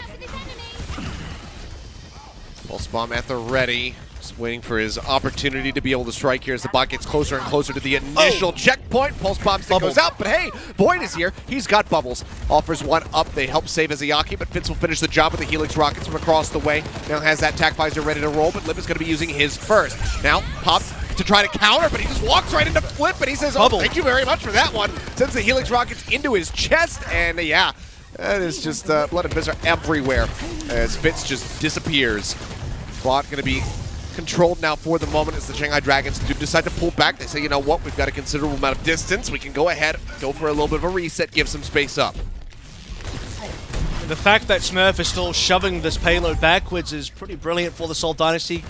And they're kind of losing this fight anyway. Oh, they definitely will be soon as Prophet going down to Izayaki. 5v4 confirmed. Nano is still online for Izayaki, waiting to be used in this particular fight after Creative had already popped that in the previous. Nano Visor not looking up for Fitz and Creative. Oh, and Creative not ready for this flank. Pleta not going to be able to overstay, though. That being said, Lip in the meantime, yet again, gets the better of Fitz. Now he's in on top of the Winston. Just cannot defend himself. Yeah, they just keep falling over one after the other. Prophet finally getting an elimination. Feels like maybe one of two that the Dynasty have been able to achieve so far. New Queen Street, and the bot will make it to the checkpoint. Boom. Only Fleta and Izayaki have died so far for the Dragons. And we're going straight for the nano play. No visor required. Lip will just rail them down. That he does. Gets the kill on Defiant. Will be traded, though. They lose the take on. Both sound barriers now not able to be used in any extended skirmish, and some space has to be given up. But again, I mean, Shanghai Dragons are totally fine with this stage. They've got so much distance. This Prophet goes into the back. I don't know where he was quite going there, but does just go ahead, pop the recall, manages to stay alive. We got more than 57.18 meters, which means we can't have that kind of weird draw scenario happening anymore. That hasn't technically happened, but has produced a visual bug, so we're past that. All of the ultimates basically online for almost both teams as we head into what is going to be a very critical fight around the 4-minute mark, but a massive lead so far for the Shanghai Dragons. Seoul Dynasty yet to get any progress. Death Blossom into the back. It's going to clear the bot, but cannot get the elimination. Flooding out. Just going to have to Wraith walk out. Fitz spotting him. The sound barrier comes through from Lee Jigon to try to keep him alive, and it will work a treat at least for a little bit longer. Eventually, Fitz will manage to find his mark. Bot now going to start pushing for the very first time, by the way, for the side of the Seoul Dynasty with half of the time bank already drained down. And that's with the sound barrier being used by Lee Jae-gon. They still lose that fight. Vindame holds onto his sound barrier, doesn't choose to respond because they don't need it. Fitz a solo kill onto Fleta, who, by the way, a solo Death Blossom to Prophet. Wouldn't recommend that one again. Prophet simply blinks away, and Fleta can't find anybody. That was a little bit unusual coming through from Fleta. Not the best Death Blossoms today, and that's even when he chooses to actually use them. But as you say, first actual progress for the Seoul Dynasty, but how much longer can they push? Fitz needs some kills here. Okay, a little bit of a back angle here from the side of Fitz. He needs to get some peel as Void starts getting in on top of him, and Vindheim comes to the rescue. Helps keep him alive, at least for a little bit longer, as he's now down to 16 HP, and they can't keep him sustained. Does manage to get traded. I mean, it's going to be a decent kill there for the side of Void, as Fitz has quite a bit of distance to go ahead and sprint back. Bot for now, just going to start pushing it again. Creative is too far back. Vindame has to go back and taxi probably multiple players. He actually hasn't gone at all. That means it's too late. You can see the Dragons are able to regroup together. They can stop this payload pushing. The checkpoint will not be found just because of those trades, specifically with the Creative going down. Seoul can't regroup in time, and Dragons will have positioning to regain payload control. Grab at the ready. Sound barrier there to try to counteract it from Vindheim. This Prophet just continues to be the one pressuring the point. Is Izayaki going to be taken out of the fight? It's going to be the nano boost removed now. Likely a lot of distance bought here for the side of the Dynasty. Leap into the back, looking to just try to knock Void out of position. The grab was let loose, but it's not going to lock anybody in the position. Smurf just going to go ahead and leapfrog straight over the top of it. Gets the bot back under their control. It's a bit of a back and forth bout here with Prophet going down. He'll look to rejoin as quickly as he possibly can. The bot sleeping. Going to be locked into position here for now. Lip taking a nap, as you said. Was able to wake back up quite comfortably. No one able to get on top of the enemy soldier here. We will be able to survive and fight another day. Seoul have plenty of ultimates, but they just need to have the regroup happening. I mean, somebody's always dead. Prophet went down previously. Pulse Bomb still available here. Sound Barrier to enter through with. At least Jagon's dead. Yep, Smurf there as well, helps capitalize, gets the elimination, and Smurf will get the other kill on Izayaki. He's going to get a third as well. Why the hell not? Smurf is starting to really clap back. Team kill comes through, and this could be a moment for them to take a lead, but they have to wait out the bot here. He's going to take his little break. Yeah, and that's going to give time for the Shanghai Dragons to come on back in, whereas the Shanghai Dragons want to fight same positioning, but they want it in a position where they could actually get the checkpoint and then collect 0.6 meters. an extra, half-ish kind of meter. It is imperative that the Shanghai Dragons prevent that from happening, and they have so far come into contest. Pulse Bomb not going to connect. Prophet tries to go for the back line, flank there and catches Izayaki, but it goes wide. And that is the Dynasty pulling away now from the point. The time 1 minute. Space opened up here for the side of the Dragons, and as you say, there's just a minute remaining. Death Blossom, the Visor, it's all there for the side of the Dragons. The beat nearly to be the cherry on top. Visor for Visor, Lip pushing forward, but this time Fitz gets the better of him. Prophet gets his target. Izayaki going down. Now Lee Jae gone falling as well. The Dynasty will be able to take a lead here. And that could be it. That could be the entire series. When they take this lead and they won't have to wait for the checkpoint again, this is going to be the opportunity where within 30 seconds, Shanghai have to push the payload to the bot all the way back to the checkpoint of the Seoul Dynasty and then match the target anyway. However, Lip manages to touch. They prevented the flip. They do, and now the barrier comes in from Lee Jae Gon, just shielding everybody up. The bot is going to be shipped back the opposite side. The Dynasty say, okay, we'll wait that shielding out. They do so. Death Blossom still it's a there, huge however, contest. from Fleta. We saw him holding a Blossom the last time they played on this map versus the Dynasty for so very long. Will he be able to use it proactively this time? He's TPing forward. He's looking for his moment. He gets it around the back. He pulls the trigger on it, and that's going to be creative. And now Fitz taken out of the fight. 3 members left versus 5 to try to survive. They try to push this back in the opposite direction, and it seems like somehow, some way, the Dragons might have managed to find a victory all the same. Overtime still going to be forced out. Smurf diving to the back. It's Lee Jae Gon. Izayaki is going to be eliminated. That is the supports now. Taken away from the side of the Dragons. Prophet gets the pulse out of the lip. He gives his life for the elimination. It's Void and Fleta versus the world. The sound barrier comes down. Void trying to stay alive, trying to get this grab up and ready to roll. He's just 5% away. Fleta has managed to retreat. He gets himself pulled back around the corner. Lip going to be rejoining the pulse bomb in his pocket, just upbound. The grab comes in. They're looking for Smurf. The nade comes down from Creative. The Nano is invested as well. They keep him topped up. It's 0.6 meters left to go. He can't get the body block now. The Nano's out. Izayaki comes back and Lip gets 2 with a pulse bomb. He might have just shut this down. They're looking for the miracle, but the Dragons say absolutely not. Not on our watch. They clean them up. And so very close, it becomes so very far away. The Shanghai Dragons, they tap back into that hive mind. They pull out the clutch card, and they manage to get this win. We're going to map 5. And that clutch card is ever so available for the Shanghai Dragons. When the going gets tough, the tough gets going. And this time it's Seoul Dynasty that go out of this map. Shanghai Dragons secure it once again. It was looking so dire for them. Literally, 0.6 meters away. 0.6 away from the Seoul Dynasty taking control of the map. If they had just managed to push a little bit further, had Lip not gotten that miracle touch, it reminds me, shades of Icon Volder, Who Are You, 0.05 meter contest all over again. In a very similar situation, one very critical contest allows you to stop that payload from flipping over, and if it does flip over, it doesn't matter what Dragons does. Lip gets a double kill. They still have to push all the way back in Seoul Dynasty territory. Probably doesn't end up happening. We award the series to Seoul. They go to Grand Finals. So Shanghai Dragons, when we talk about clutch, that's what we mean right there.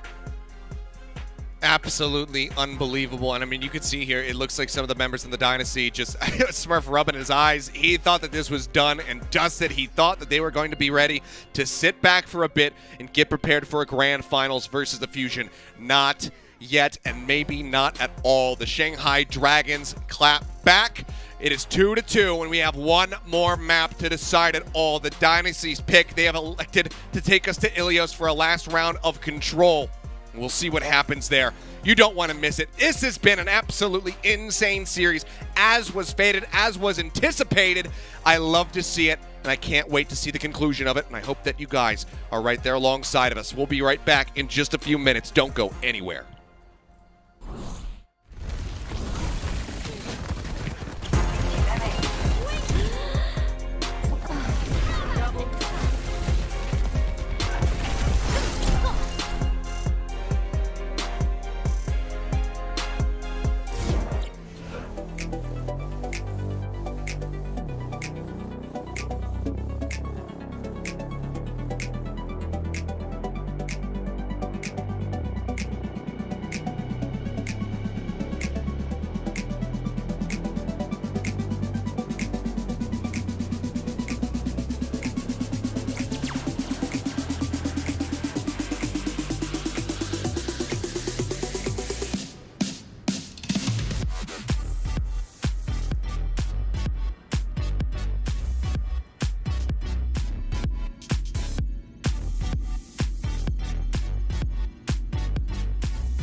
And we are back. One last map to decide it all. The Shanghai Dragons managed to persevere with their map pick of New Queen Street. They get the win by the slimmest of margins there on push. Now we go into control 0.6. once more. Yeah, 0.6. I mean, it's just one of those things that if they end up losing the series, it's going to end up haunting the dynasty. But we'll see what happens. They have their pick. They've elected to take us to Ilios for this last round of control.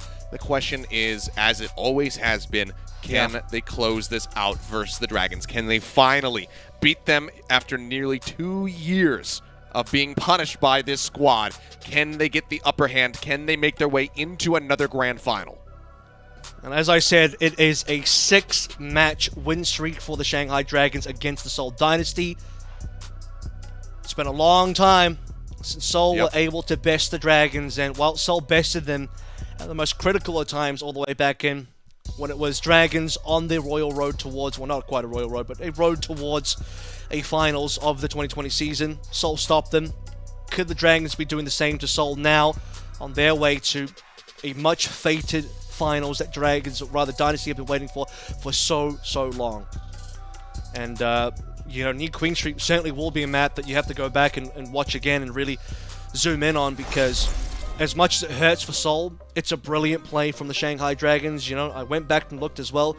There was certainly no opportunity. It's not like Seoul stopped pushing. It's not like Seoul forgot about the payload or the robot. Lip simply came in on the final second and contested. That's literally all it was. No one's to blame there. Lip outplayed them. Shanghai Dragons got the touch in time, and that's all it was. 0.05 on Icon Boulder, 0.6 on New Queen Street. It's these fine margins every time the Dragons use to perfection. And now we head to Ilios. The smart thing here is to not take the Dragons to Lijiang Tao. We know what happened last time. Seoul took Dragons there. Fate came out with the Rhine and won the map. This time, it might not be Fate, but it is still Void. And Void and Fleta undefeated versus Seoul in this series so far. Yep. We'll stick through with the same roster. Not going to make any adjustments. Fleta just sticking with the Reaper. We'll see if the Dynasty can force him to play something a little bit different, perhaps, but seems like he is very much in his comfort zone right now as we will open the gates for this 5th and final map. See a bit of a delay there same from Prophet. heroes on both ends. Yeah, you don't even have the Genji for Prophet this time around. No Echo shenanigans. I mean, one of the good things about playing Fleta on this map is that you can play the Echo. He is your Echo player. We're not going to go for it because the Zarya Reaper combo has been the game-winning combination for the Shanghai Dragons so far in this series. And, well, if Smurf's going to do it, he's going to have to match up against Void mano a mano again. A dark step. TP up onto the high ground there, wrapping around the backside of the windmill, looking for some damage. Okay, Prophet just taking so much before he can get that off. And, no bubble. Yeah, he ends up dying. Yep, no bubble from Smurf. Just no way to keep him protected. No healing coming his way either. Prophet just on the aggressive TP gets cut down now. Fitz going to be picked off as well for a little bit of additional stagger as the point gets locked in here for the Dragons. Pushing up right up close and personal here is Fleta. He's going to Wraith Walk to cleanse off the ante. And they will just retreat as a collective unit. It's an outplay from Izayaki. So, I mean, Izayaki sleeps Smurf, so Smurf can't put the bubble into Prophet. So Prophet just walks into death. Usually you would TP there, you'd be fine, but not that time. Not when your Zarya is sleeping on the ground. Well played by Easy once again. Is going to be leading the Nano Charge. Lip on low HP, but he survives. First point being capped. This is so different from Oasis. Remember, Oasis was 50% for Seoul. Now with Lip's Visor coming online, it should be 50% for the Shanghai Dragons. Yeah, put quite a bit of damage there on a Smurf, and Flutter was ready as soon as the bubble dissipated to get the elimination. Follows up for another with bits now falling. Void looking for the cleanup as Vindham will be the last one to die. The extended team kill coming through, and that is the Dragons sitting pretty here, getting ready to achieve 50% on the point. And no deaths for the Dragons so far. Completely deathless after, what, a fight and a half, maybe 2 fights in there. Plenty of final blows, 7 final blows, 2 of them onto the Lip, 3 of them onto Flutter. And not a single member down as the rest of the ultimates start to come online now for both teams. And Seoul Dynasty desperately waiting for this Nano Visor. Has to be the game-winning one. Lee Jigon should be able to counter. Void taking a bit of damage. It's going to be a Nano on the Flutter. Get that Death Blossom ready to rock. He's pushing forward. And has the ult ready to go. Bionate does come down, so he'll only find 1 elimination, but still zones him back considerably. Sound Barrier going to be coming through in response to the grab. Void uses a grab of his own. Smurf going to be taking a nap. Still going to be a high-energy Zarya, though, so they have to pay some respects. They start pulling back. The right-click, the beam. It's enough to annihilate Izayaki. Now Lip has fallen. They get the sleep there, and yeah, that is going to be the cleanup here in the fight. A little bit of delay from Lee Jae gone, but not going to lead to too much of anything. Wraith walk forward. Flooded just trying to extend this as high as they possibly can, but the flip will eventually come through just shy of 99%. It's 95 locked in for the Dragons. Insanely well played by Smurf that he uses bubbles to block out most of the damage from Flutter, as well as just pumping damage to Flutter to prevent the Death Blossom from getting more. I mean, in that situation, you would assume that Flutter just gets a team wipe onto Seoul Dynasty. No, Smurf, he holds on strong, comes back 100 energy. It's Grab versus Grab, Sound Barrier versus Sound Barrier, and Smurf comes out on top. Humongous damage done in that last fight. And it was. Anti out on the Flutter now, just trying to keep him at arm's length, stop him from getting in on top of the tank, on top of pretty much anybody. Let that Reaper get loose, and things are not going to go well for you. Prophet, in the meantime, also looking for a bit of an angle. It's quite low HP, so they're wrapping around as a unit towards the Dragons' side of the approach here, the point. We'll be able to get him topped up, and Slip gets ready for his next visor. Other ults a little bit a ways away here for the side of the Shanghai Dragons. We're going in. Here we go. He wants to make this play happen. Death Blossom in hand this time as well, but just too low HP. To be honest with you, they don't mind waiting here. It's percentage that's taken up for the Seoul Dynasty. Visor versus Visor, but they can't quite find each other. Yeah, everybody kind of peeling back, breaking sightlines. But BJ going to get the top of Prophet, finds that elimination. Now Nano going to be used. It goes on to Smurf. Trying to build up some energy and rapidly is climbing in that regard. The grab at the ready has outpaced Void immensely in this metric, but they clear the point out now. I mean, Smurf, he's going to throw it, but it's a desperation. No. And that's it. Way too late. They're playing on such slim margins. Prophet re-arriving. Sure, he's got a Death Blossom, but he's not going to be able to find a damn thing with it off the back of that one little fight. That is going to be the round secured by the Shanghai Dragons. First blood is theirs. Can they get this 2-0? Can the Dynasty reply? Take it the distance all the way to 3 rounds of Ilios. Seoul Dynasty, I mean, you look at Smurf there, he carries on Zarya one fight, but then the final fight, indecision, biting him and back, it just turns around 180s. Do I go for Flutter? Am I trying to grab Flutter? Do I maybe go for a grab onto Void? Ends up not deciding anywhere. The rest of Seoul Dynasty falling around him. Vindham as well, tragically does not get a Sound Barrier. So close, but just couldn't quite meet the mark. And so unfortunately, ends up being a posthumous. Grab it on Surge, catches a bunch of Dragons, but no one alive for the Seoul Dynasty. Prophet, desperation, Death Blossom at the end, won't get anything done. Could be the final round now. Dragons want that revenge match versus the Philadelphia Fusion, waiting for them in that finals. Could be the final map here as well. Dragons leading the way. It is officially match point time. It's a major change up here. Prophet looking like he was going to come out on the Echo to begin with. Shifts to the Tracer, and Fitz is going to be on the Ashe. No, swaps now over to the Soldier. And him as well going to be matching with the Brigida. Now they make their way over to the point, but this is going to give the first grab up to the Shanghai Dragons. We'll see if Dynasty can contest them for it. As Prophet starts making his way up. We'll dive in, gets a little bit of damage there onto Fleta. The Diva is well here from Smurf.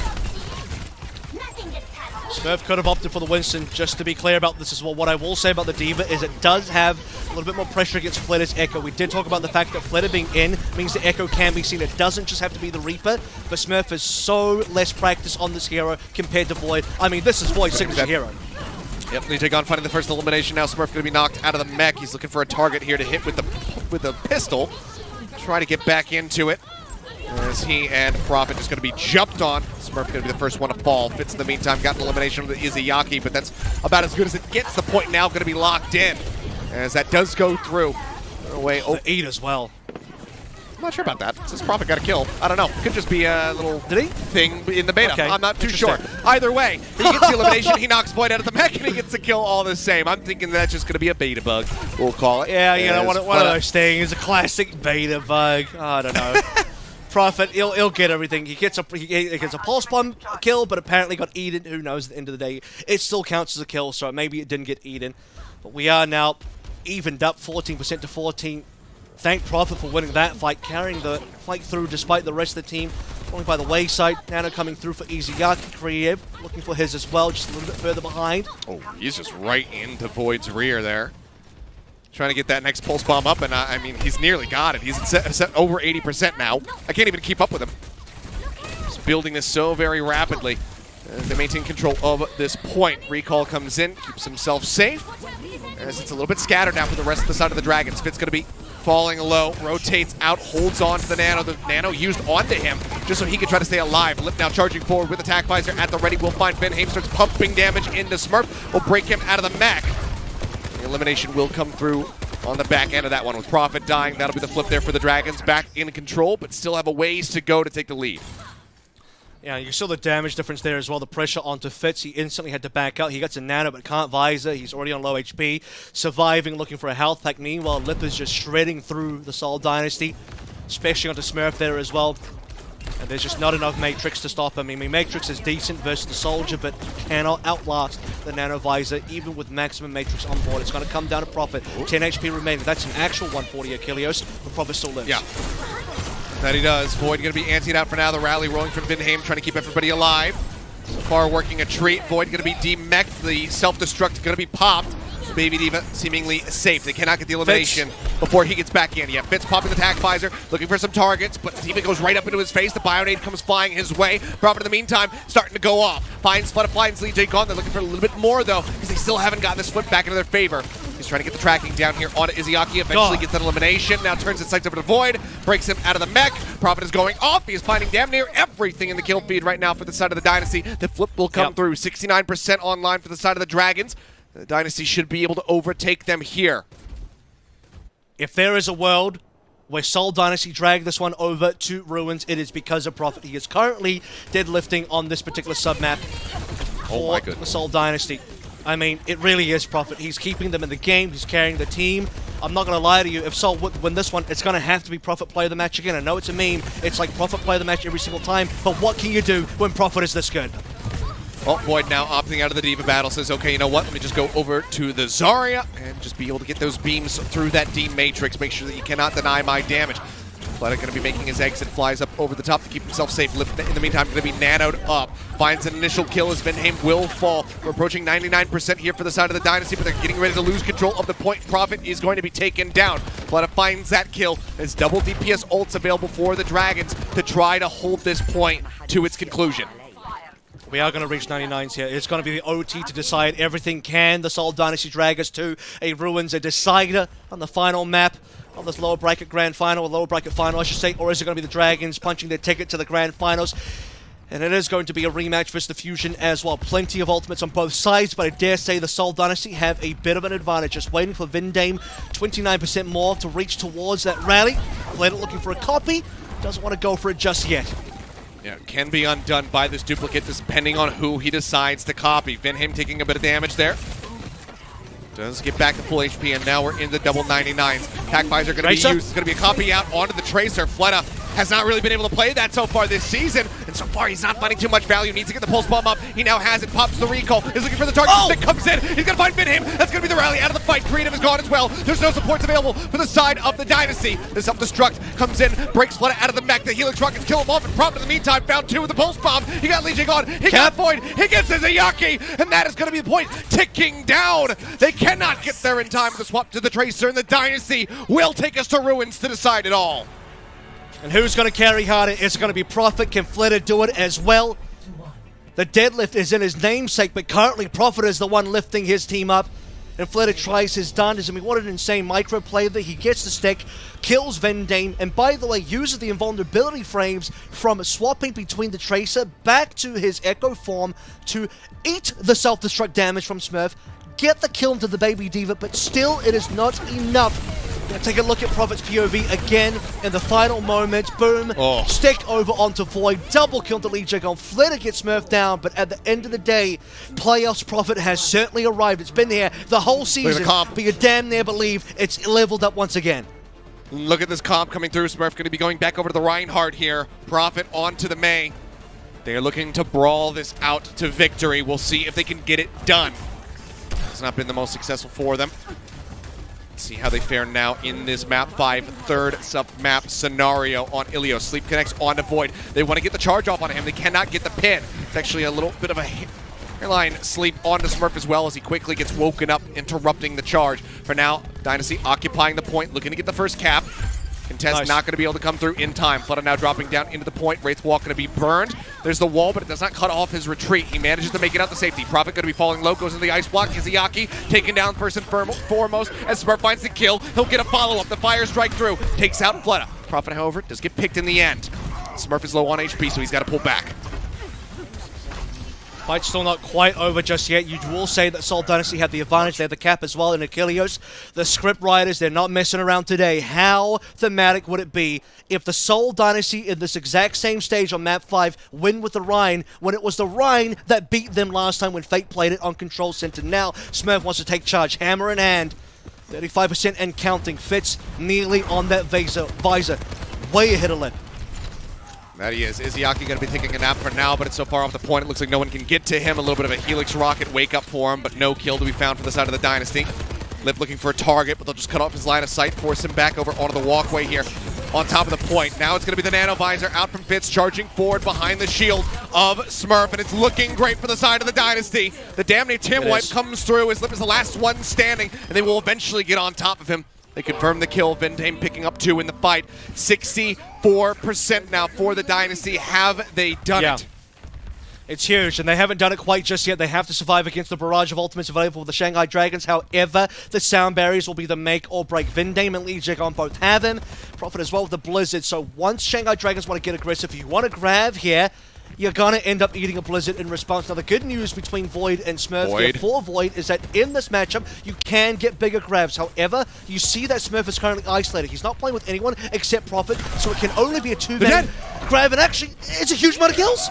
It's catastrophic. He's going to drop the hammer. He's looking for the stun. I think that one went a little bit wide. Lip now popping the attack visor. Will find Vinheim. That takes the beat out of the fight. He's playing a ring around the rosy here with the creative. Now the wall coming through as well, just trying to keep protected. Lip, however, starting to gun them down, but no one can make it in time. They occupy his attention. Lee Jagon cannot arrive, and after so very long, damn near 2 years, the Dynasty will be able to best the Dragons when it matters the most here for a championship spot in a grand final. You can see right there, Prophet, everybody collecting around this man.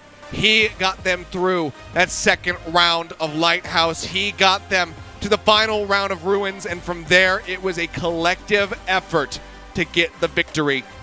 So hard fought, so very long since they've been able to taste a victory as sweet as this. But the monkey is off their shoulders. The weight has been lifted, but they don't have too much time to rest, Avril. This win must feel so fantastic, but they have a grand finals to prepare for. I mean, it means so much as well. You can just see the emotions coming up through because this is how much it means to the Seoul Dynasty. It's taken them so long to beat this team, and the hardest oppositions to come back from. Lighthouse was looking over. Lighthouse almost should not have been a Seoul Dynasty wins, but this man on your camera, one of the greatest players of all time, in my mind, the greatest player of all time. I'm sorry to the super fans. I'm sorry to the Smurf fans. Prophet's my GOAT. He was one of the best players before the Overwatch League, still one of the best players in the Overwatch League. 5 years later, in his 5th season, still one of the top players, and dare I say, one of the front runners for MVP this year as well. Never been a role star, the most robbed player of all time is Prophet. And of course, he can only be the player of the game. I don't care. Yeah. Profit gets player of the Production game hasn't every even game. told us. He deserves it. I don't care. He deserves it.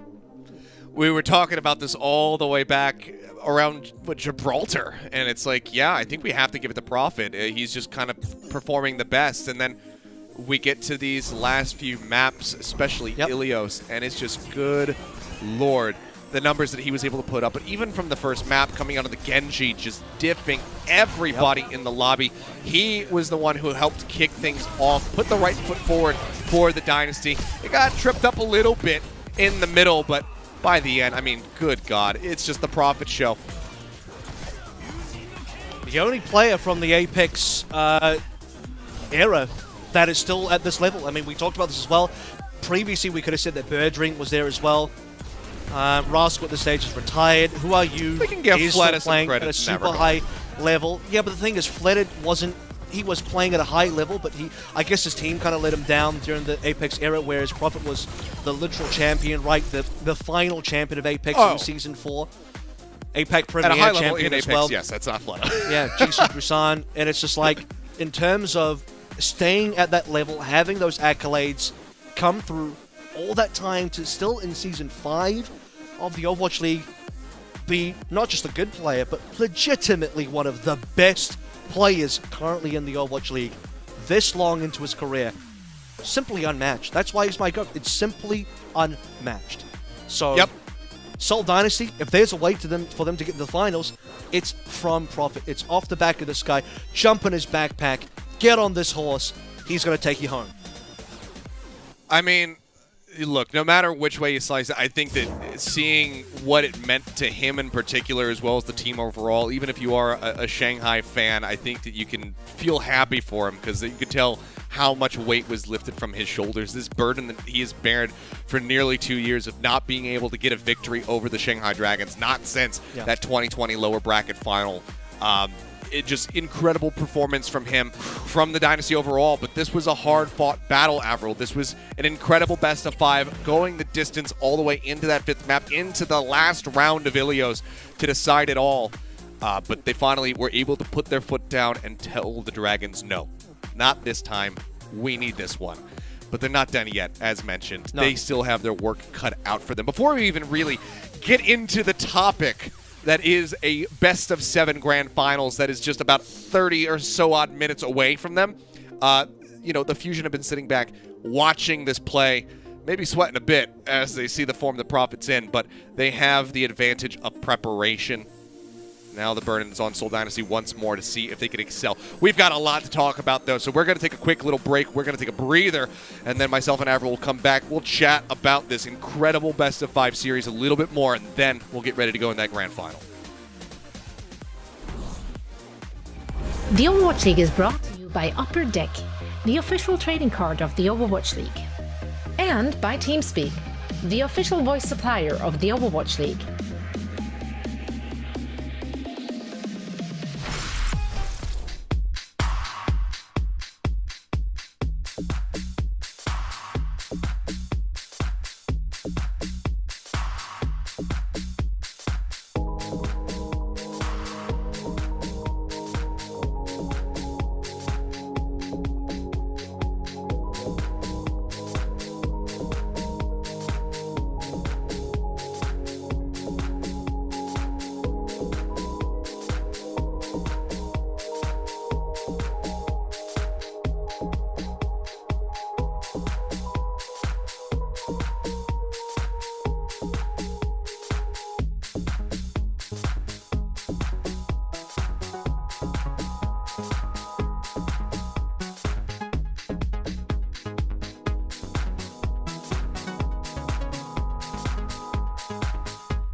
And welcome back, guys. Before we go into our best of 7, grand finals, let's talk a little bit more about this best of 5 lower bracket final that we just feasted on with our eyeballs, because, oh boy, what an incredible series here between the Shanghai Dragons and the Seoul Dynasty. Dynasty finally getting their revenge.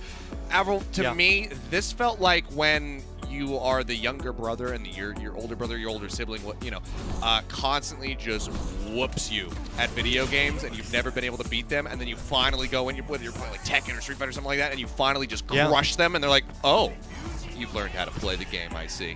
It felt like that vindication of how good it feels to best your older sibling. That's the vibes I got from this. I mean, that's that Serena Williams moment, right? When, you finally come up and you're better than Venus for the first time, and it's a thrilling feeling, it's emotional. That's right, I did watch King Richard, how did you know? Seoul Dynasty, I mean, we've been waiting for this moment. You have the Flitter departing over to greener pastures on the Shanghai Dragons for the longest time. Seoul, they have to look over the fence, they see Flitter succeeding, now a world champion, the defending champion, he wins a regular season MVP as well. And for Seoul Dynasty, they've been left wanting the entire way through. They built this roster around Prophet, around the success, the carry power, the star power of Prophet. One of, if not, in my opinion, the greatest player in Overwatch so far of all time.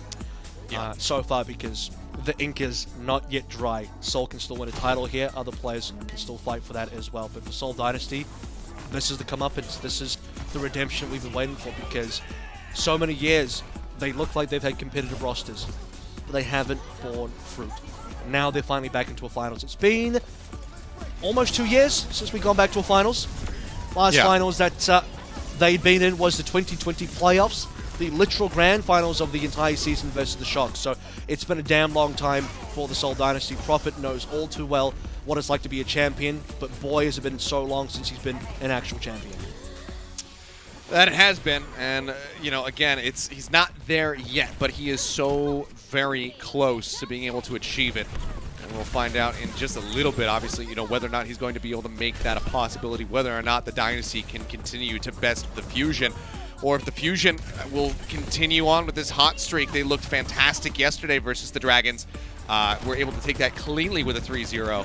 So, it's very much up in the air. How much prep have they been able to do for this series? Because I think that typically a lot of times while you're the team waiting in the grand finals, you do have a decent idea who you're going to be facing, who your opponent's going to be, and you can do a bit of prep for them. I think this one was very much up in the air. I think the Fusion were absolutely, scratching their heads this whole series throughout, wondering who they were going to have to play against. Obviously, they still had the advantage in, near 24 hours being able to get some prep done for both of the teams. Now it's time to really focus in and make sure that they are ready for the Dynasty. I do want to say, for the sake of the Shanghai Dragons, though, these guys have been playing under incredible circumstances. We don't even know the full extent of what they have kind of been going through, what with the season delay, the lockdown over in Shanghai and whatnot. And I think that for them to be able to play as good as well as they did, to take this all the way, give it their all, push it to a map 5, it just speaks incredibly to how well these guys play together as a team, and how much I'm looking forward to seeing them continue moving on as things get opened up a little bit more. So hopefully we can have them back on cam soon enough. Hopefully they'll be playing in a bit more stable conditions moving forward. But yeah, it just shows you how much of a powerhouse the Shanghai Dragons can be, even when they're not operating under the best of conditions. And I don't want to start making it sound like I'm making excuses for the Shanghai Dragons, but it's one of those things where you do have to be aware of the context. You do have to be aware of the circumstance they were playing under. They're on, I believe, what is a single 200 Mbps connection in their facility. They literally have to turn off all devices when they play. They can't even have cams on. That's why they've not played with cams the entire season so far. They can't get the rest of their internet installed until the lockdown ends in Shanghai, and it's about to end, so things are looking up for the Shanghai Dragons, certainly in the season as well. I mean, remember, this is a team that doesn't fire up. Even last season when they started winning, they didn't win the May Melee.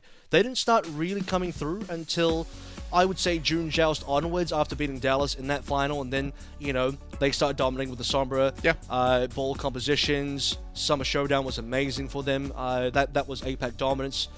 hell yes, go APAC. But at the same time, I mean, yeah, Shanghai took a while to get started there. They were great for a while, but they didn't become amazing and unstoppable and invincible until we get towards the later part of the season. So Shanghai still have room to improve, still have room to grow. They are still the defending champions for a reason, and their personal circumstances over in Shanghai will also improve as time moves on as well. As, you know, they were also, I think, delayed in scrims. They were the last team, and I know because I was there in the Alpha, Shanghai were the last team to begin scrims in the Alpha because they had to wait through quarantines and all sorts of stuff as well. So a lot they had to work through, and it's amazing they've been this good so far. Just credit to Shanghai Dragons for giving us really great games to look over.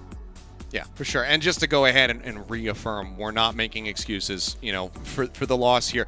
The Dynasty Axe absolutely did earn that win. They popped off Profit in particular, just looking incredible. And putting an end to one of the things that I know was going on in the chat. I don't even have to read it, chat. I just can read your minds. I know how you think of, you know, who are you? It's the sub in Flutter because Flutter's winning all these maps. Well, he came in on the last one and they didn't get the victory there. So that put an end to that whole conversation. Who are you? It's not the problem. So you can go ahead and let them off the hook. But guys, that's enough from us. Who are you? It's been amazing so far this season. He has been. Anyway, exactly. How could you possibly even come to that conclusion? But there you go. That's just chat. Some of chat for you at times. But enough from us for now. We're going to take a little bit of an extended break as the teams get ready to kick off this best of 7 grand finals, and we'll see who will be the Kickoff Clash champions. So don't go anywhere, guys. The action will return.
And we are back. The time is upon us now to get into the Kickoff Clash Grand Final. A best of 7 between my God, I'm already just like getting overheated Seoul here. Philly. I can't even think Let's go. straight. Yeah, it's just going to be the Seoul Dynasty going up against the Philadelphia Fusion. These teams have clashed before. Dynasty has had the upper hand, but Fusion have been looking great as of late. They got an absolutely dominant win just yesterday, and they've been waiting with bated breath, much like ourselves, to get into this series to figure out who their opponent's going to be. Now they know who it is. Prophet just came off the back of a damn near inaugural season grand finals clutch performance like we've seen from him in the past. He just pulls that off there on Ilios, this time to earn a spot to play against the Fusion rather than against the Fusion itself. We'll see if he still has gas in the tank, though, because that had to be a lot of energy exerted from him, from the rest of the team to make it this far. Absolutely. I mean, playoffs Prophet is certainly here, but get ready for finals Prophet because it's been a while since we've seen Prophet in that sort of stage. Grand finals MVP in our inaugural season. That level of play, as you described, that's exactly what I saw. When you have the game slipping out of your hands, that iron grip from Prophet keeps them in and gets them into the finals. And I cannot wait because you know what, Seth? This is a must-win for one of these two teams. What I mean by that is both of our franchises between Seoul and Philadelphia Fusion have never won a title within the Overwatch League over the span of 5 years. Somebody has to take it all tonight. And somebody will. I mean, will it be the Dynasty continuing on a tear, through the lower bracket, now into the grand final? Can they get that win? Can they once again best the Fusion? Or can the Fusion temper them a little bit, pump the brakes, slow them down, and get the victory over them? Because, whichever way you want to cut it, we got the Spaghetti Bowl here. You've got Prophet up against the Fusion once again in a final. Who is going to be victorious? I don't know. I don't care, for that matter. I'm just excited to be able to watch it, to be able to commentate it. I'm completely unbiased in this. I just know that this is going to be an incredible final, and I cannot wait to start things. The players are getting ready. They're jumping up into the lobby, and pretty soon we'll be able to know where we're starting, what map is it going to be, how things are going to look, what are the starting rosters going to look like, though I think that's pretty predictable, at least for the Dynasty's sake. And I think we can kind of anticipate that Carpe is going to be starting there for the side of the Fusion as well. But all of those questions will be answered in just a few minutes. I mean, the fervent leader of the Philadelphia Fusion, Carpe, he wouldn't miss it for the world. He's been waiting his entire career for this moment. 4 other times they made it to the finals. They couldn't quite get it done, and they finally will get back into the finals. You know that Carpe needs this win. He wants this win. It's been the thing that has basically eluded him this entire thing, his entire career, right?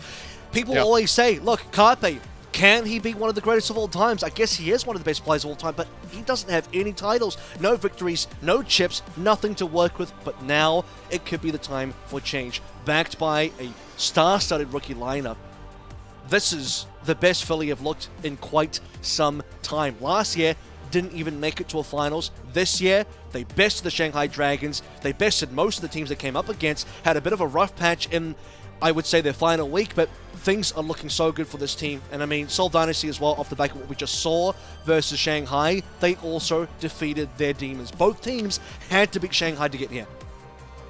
Well, as we get ready to take a look at our starting rosters at the starting map and kick off this grand final, let's go ahead and hone in on our squads. First and foremost, let's take a look at the Seoul Dynasty.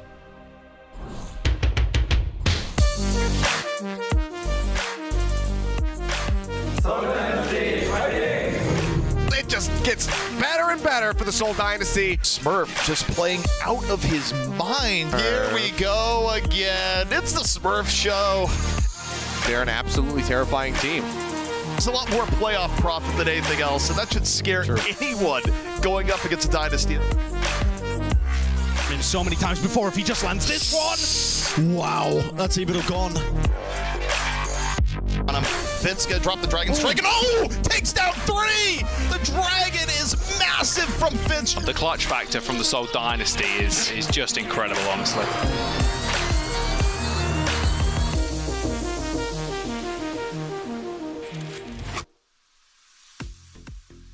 And here are starting 5 for the Seoul Dynasty. It's exactly what we just saw. There's no reason to make any changes. We know that, yeah, there's a substitution that they can bring in. We've seen them once, but there's no reason to bust them out when you've got Prophet and Fitz operating like the duo that we have come to expect. These guys have been on top of their game. Prophet especially going absolutely nuclear in that previous set. See if Fitz can level up his performance as well. 2020 May Melee. 2020 playoffs as well for the entire season. And now in 2022, it's time for the Kickoff Clash. Vindame's banner behind him might have fallen over, but didn't fall over as hard as Dragons did in that last matchup. Seoul Dynasty, they're ready, they're geared, they're finally back into a finals. Prophet, he's waiting for that next chip on his, next knock on his belt, I guess. Next notch on his belt, rather, I should say. That he is, but they have a tough opponent ahead of them. Let's go ahead and take a closer look at their opponents on the opposite side of the digital arena. It is, of course, the Philadelphia Fusion. I just think Philadelphia Fusion are on another level right now. And you can really tell in the way they're playing the game. Masterclass by the damage dealers of the Philadelphia Fusion. Carpe has the recon sight in over the top. Toby's down. Carpe needs a little bit more. No, he does! Gets another pick off. Looking, mono, Carpe again! Carpe's just doing whatever he wants. This is a very, very winnable fight. Now they move towards Eden! Fury gobbles it up in the moment! Here we can see a replay from Imgod contributing. Oh, a ridiculous EMP cancel there. Everything is just coming together for the Philadelphia Fusion. The Fusion just locking it down. I think Philly they were tremendous.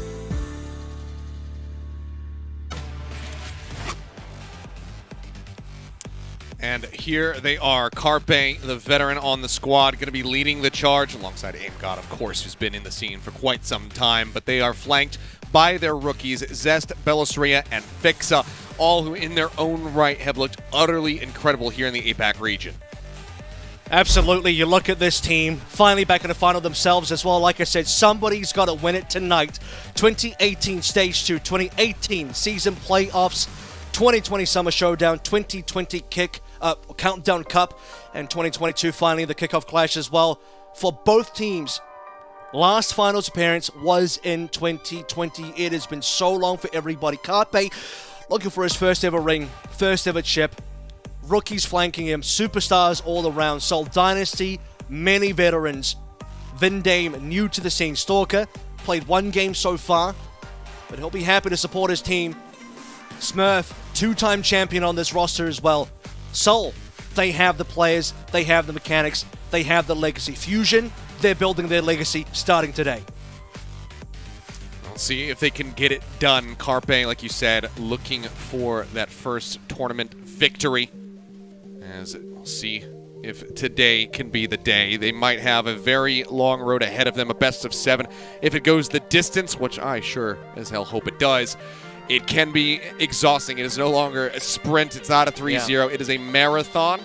And you can be damn sure that no one is going to be walking away with this one for free. If it comes down to somehow a team sweeping here, I will be absolutely flabbergasted at the level of play that will have been needed to pull off that achievement. So we'll see if anyone can get it done. But I'm thinking that this one very well could go the distance. I mean, this is the spaghetti bowl, right? Except, as I've said at the start of the season, it's the MasterChef edition. No longer is this a meme. Yeah. Last year, it was a bit of a meme. This time around, it is legitimately the best two teams. 6-4, the all-time record. Seoul leading 6. Philadelphia on the 4 side. 2 matches separate these two teams. 10 overall games played. And by the way, Eastern Division play-ins last year was this exact match. Philly won 3-1 to get them into the season playoffs. And now they face up again in the most important match of the season so far in the Eastern Division. Maps have been set. It is Lijiang Tower. Fusion have chosen this one, and look at it. It is going to be all 7. Let's hope it is. I want to go all the way. Yeah, I mean, we start on Lijiang Tower, then we'll move into hybrid, escort, push, control, escort, push. We'll see if we can make it that far. My fingers, my toes, everything that I can cross is crossed right now that we can go that far. But for now, we'll go ahead and zone in on Control Center.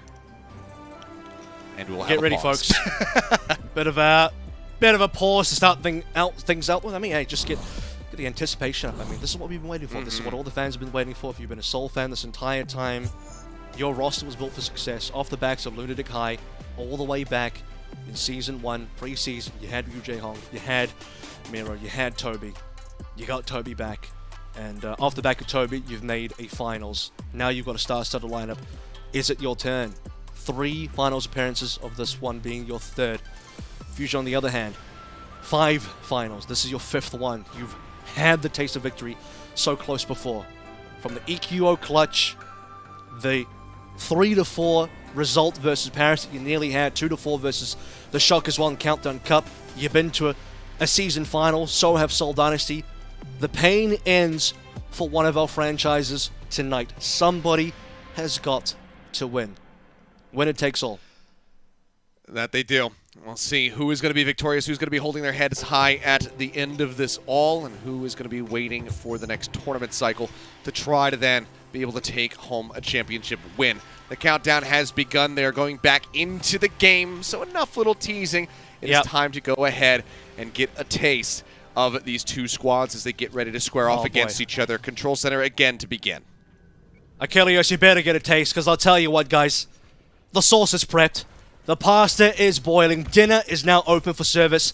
And you, my friends, have ringside seats for this title bout. I don't care if you're just waking up in Philly or going to bed in Seoul. It's time to get wild and kick off this clash in style. Ilios, map number 1 of the Eastern Division Finals here.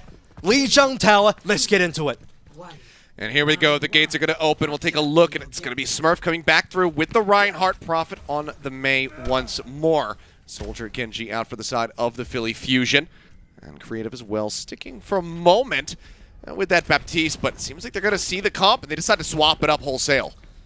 Yep, the Balusteria Doom is there. We saw this versus Shanghai yesterday. The Doom was the counter to the Ryan coming on in, and Smurf saying none of that. We are going to go straight towards the Zarya. We will not fall prey to the Doom. The one thing that they are not doing, they being Seoul, is there is no Reaper to punish this Doom. Carpe with first blood.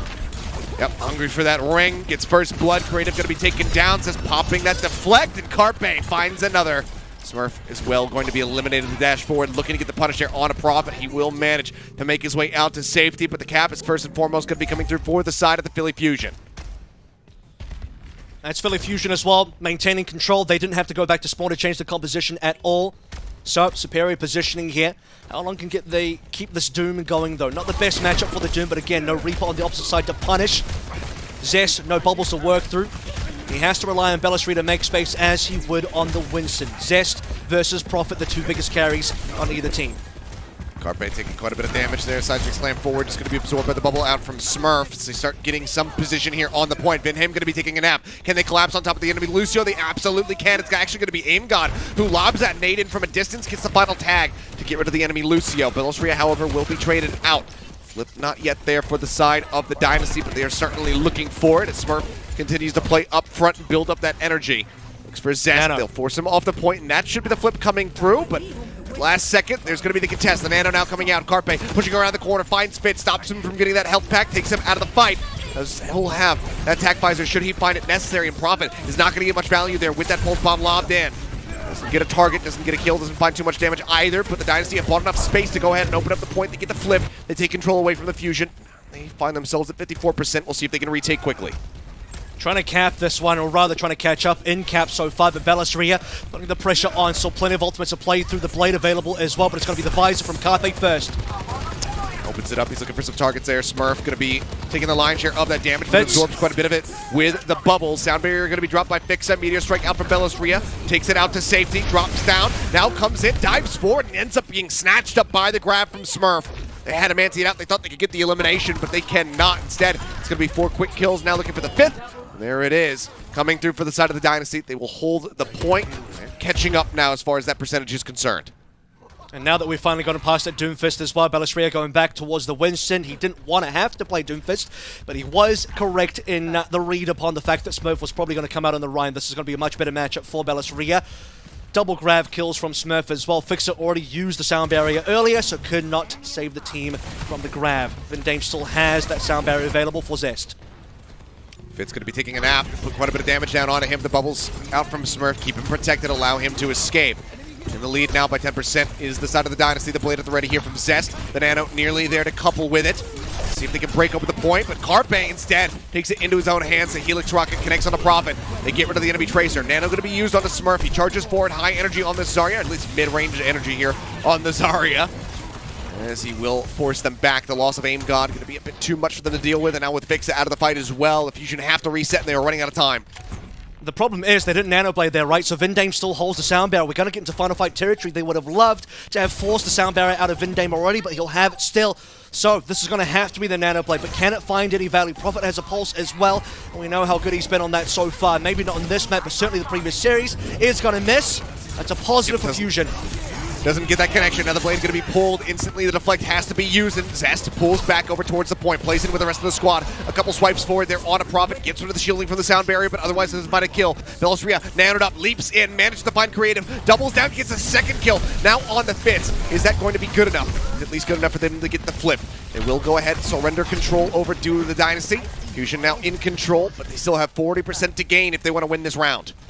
A brilliant comeback there as well. Just the fact that, okay, we pull out the Nano Blade, the pullback from Seoul Dynasty in return with the sound barrier being used by Vindame. Now we're back to mostly a neutral ground, but Fitz does have a visor advantage. Small over Carpe. Carpe can catch up, but he needs time. It's the grab that could be the difference maker. Fixer doesn't quite have the sound barrier available just yet. Counter cap getting ready to come through. Bellisria going to be antied up at the moment, and he connects the Primal. Prophet manages to find the elimination. He thought he was going to be able to safely escape. Now the flip is back into control of the Dynasty with the overtime bleeding away. Zest touches, gets the contest there, but there is the elimination. Grab going to be used, catches Fixa, and that will be the closeout on the round. They let him get close, but not too close. Dynasty close at 185%. You can see that both teams are looking to dive each other's back lines, or at least put a pressure onto the cores of each side, but it ends up being Bellisria that falls, does not primal. Could have just primaled in the backline while he was there, decided to jump backwards, jump away towards his own team, doesn't pop the primal. Fixer also dies at 95% towards the sound barrier, so could not save himself or the team during the grab, and it ends up being a couple of kills coming in. Smurf grab off the point, stop the Fusion from touching at all. And a very close opening round to get us going in this Kickoff Clash finals here at Ilios, but we are now moving into what seems to be Night Market. So we're past Control Center, another opportunity for the Rhine, and this time Fusion do not read it. It would have to be Bellisria going back to spawn almost immediately to find that Doom to get that counter. Yeah, instead, Dynasty just gaining the position on the point, just going ahead, occupying that as the swaps do come through, so a bit of a reversal this time around, as the Fusion have to make the replying swaps. Pushing on the corner, Fix, taking quite a bit of damage there. The point now unlocking. We'll see if they can contest this, or if it's just going to be a cap given over for free. So far, no one really making their way far enough forward. They're just trying to get people into position. You saw Aim God there trying to move up into a flank spot. Can't manage to make it, though. Zest's going to be forced off the side of the map there for a moment. He's got the dash. He's going to be safe. TP in, Carpe looking for some damage, looking for a target as Zest is falling lower and lower. Bellisria going to be taking a nap, but yet again the dash is going to be there. Genji gets back on a solid ground, but Vindame chases, finds the elimination. Now he's looking for another one with the help of Fitz. They will take down Fixa. There's no way in hell that Vindame is getting back up. Ends up sailing off the side of the map, but with the kill onto Aim God, the supports are gone, and it has to be a reset here from Fusion. And I have to say as well, Fusion were in position to go for the touch. I expected maybe Bellisria just to dive on in, but the touch does not end up happening, so it's 30% plus for the Seoul Dynasty now. I also have to credit the fact that Seoul's read in this matchup as well is to not play the BAP for creative. They have to play the Ana here because the Ana is a great counter to the Doom, whereas the BAP does nothing versus the Doom. So that is a really nice adaptation coming through from Seoul to get ready for the Doom. Wall coming up, Prophet looking to cut off half of the positioning here from the side of the Fusion. Bellisria now going to be antied out, slept a moment beforehand, and makes it around the corner with the snipe intact. He's going to put up the arms, try to stay safe, but even with the reduced damage taken, it's not going to be enough to save him. Prophet continues to chase forward, getting these right clicks woven in, and now is going to be 25% away from the Blizzard. This is the kind of thing with the Ryan comps as well, right? You're playing this brawl. If you win the opening couple of fights, or at least just one fight, you start snowballing unbelievably out of control. The ultimates on this comp are so good. I mean, everything's just amazing, right? The Blizzard team are coming up online pretty soon. Nano should be able to save Smurf. He's in trouble. Creative holds. Carpaint coming out of that Wraith form, but there's the visor. Yep, and oh dear, yeah, Vinham receiving the nano boost. Didn't quite see how that one went down, but it doesn't matter. They're still going to be able to win the fight quite handedly. And now at 99% or 90%, this very well could just be the end of it. 3 members now waiting to try to respawn. Fix are going to have to try to go for the touch. He's starting to work his way over towards the point. Gets booped away for just a moment. Needs to get himself in through the window. They manage to get the touch. Carpe tagging the point now. Overtime starting to bleed down. They don't have enough room to get in. Nice wall cutting them off now. Carpe going to be eliminated. It looks like one after the other. They may just end up dropping. The Blizzard cuts off the front of the point. They get the freeze here onto Aim God. The Fire Strike will finish him off. The Nano not going to be able to see the light of day. The sound barrier might be there, but so is the shatter. Puts Belostria down to the ground. He has his work cut out for them. They need Zest. They need him to be healed up. They need him to pull a blade and pull off an absolute miracle. But Prophet finds Fixa. The right-click headshot goes through. Gets rid of the enemy Lucio. Aim God waddling his way back as quickly as he possibly can. Belostria narrowly makes it in once more. Now Zest has arrived. The blade is there. The Nano's out. He finds Creative. Is that going to be enough, though? Slicing and dicing. He's trying to cut his way through the Reinhardt. He will eventually find Smurf, but they still need to contest this point.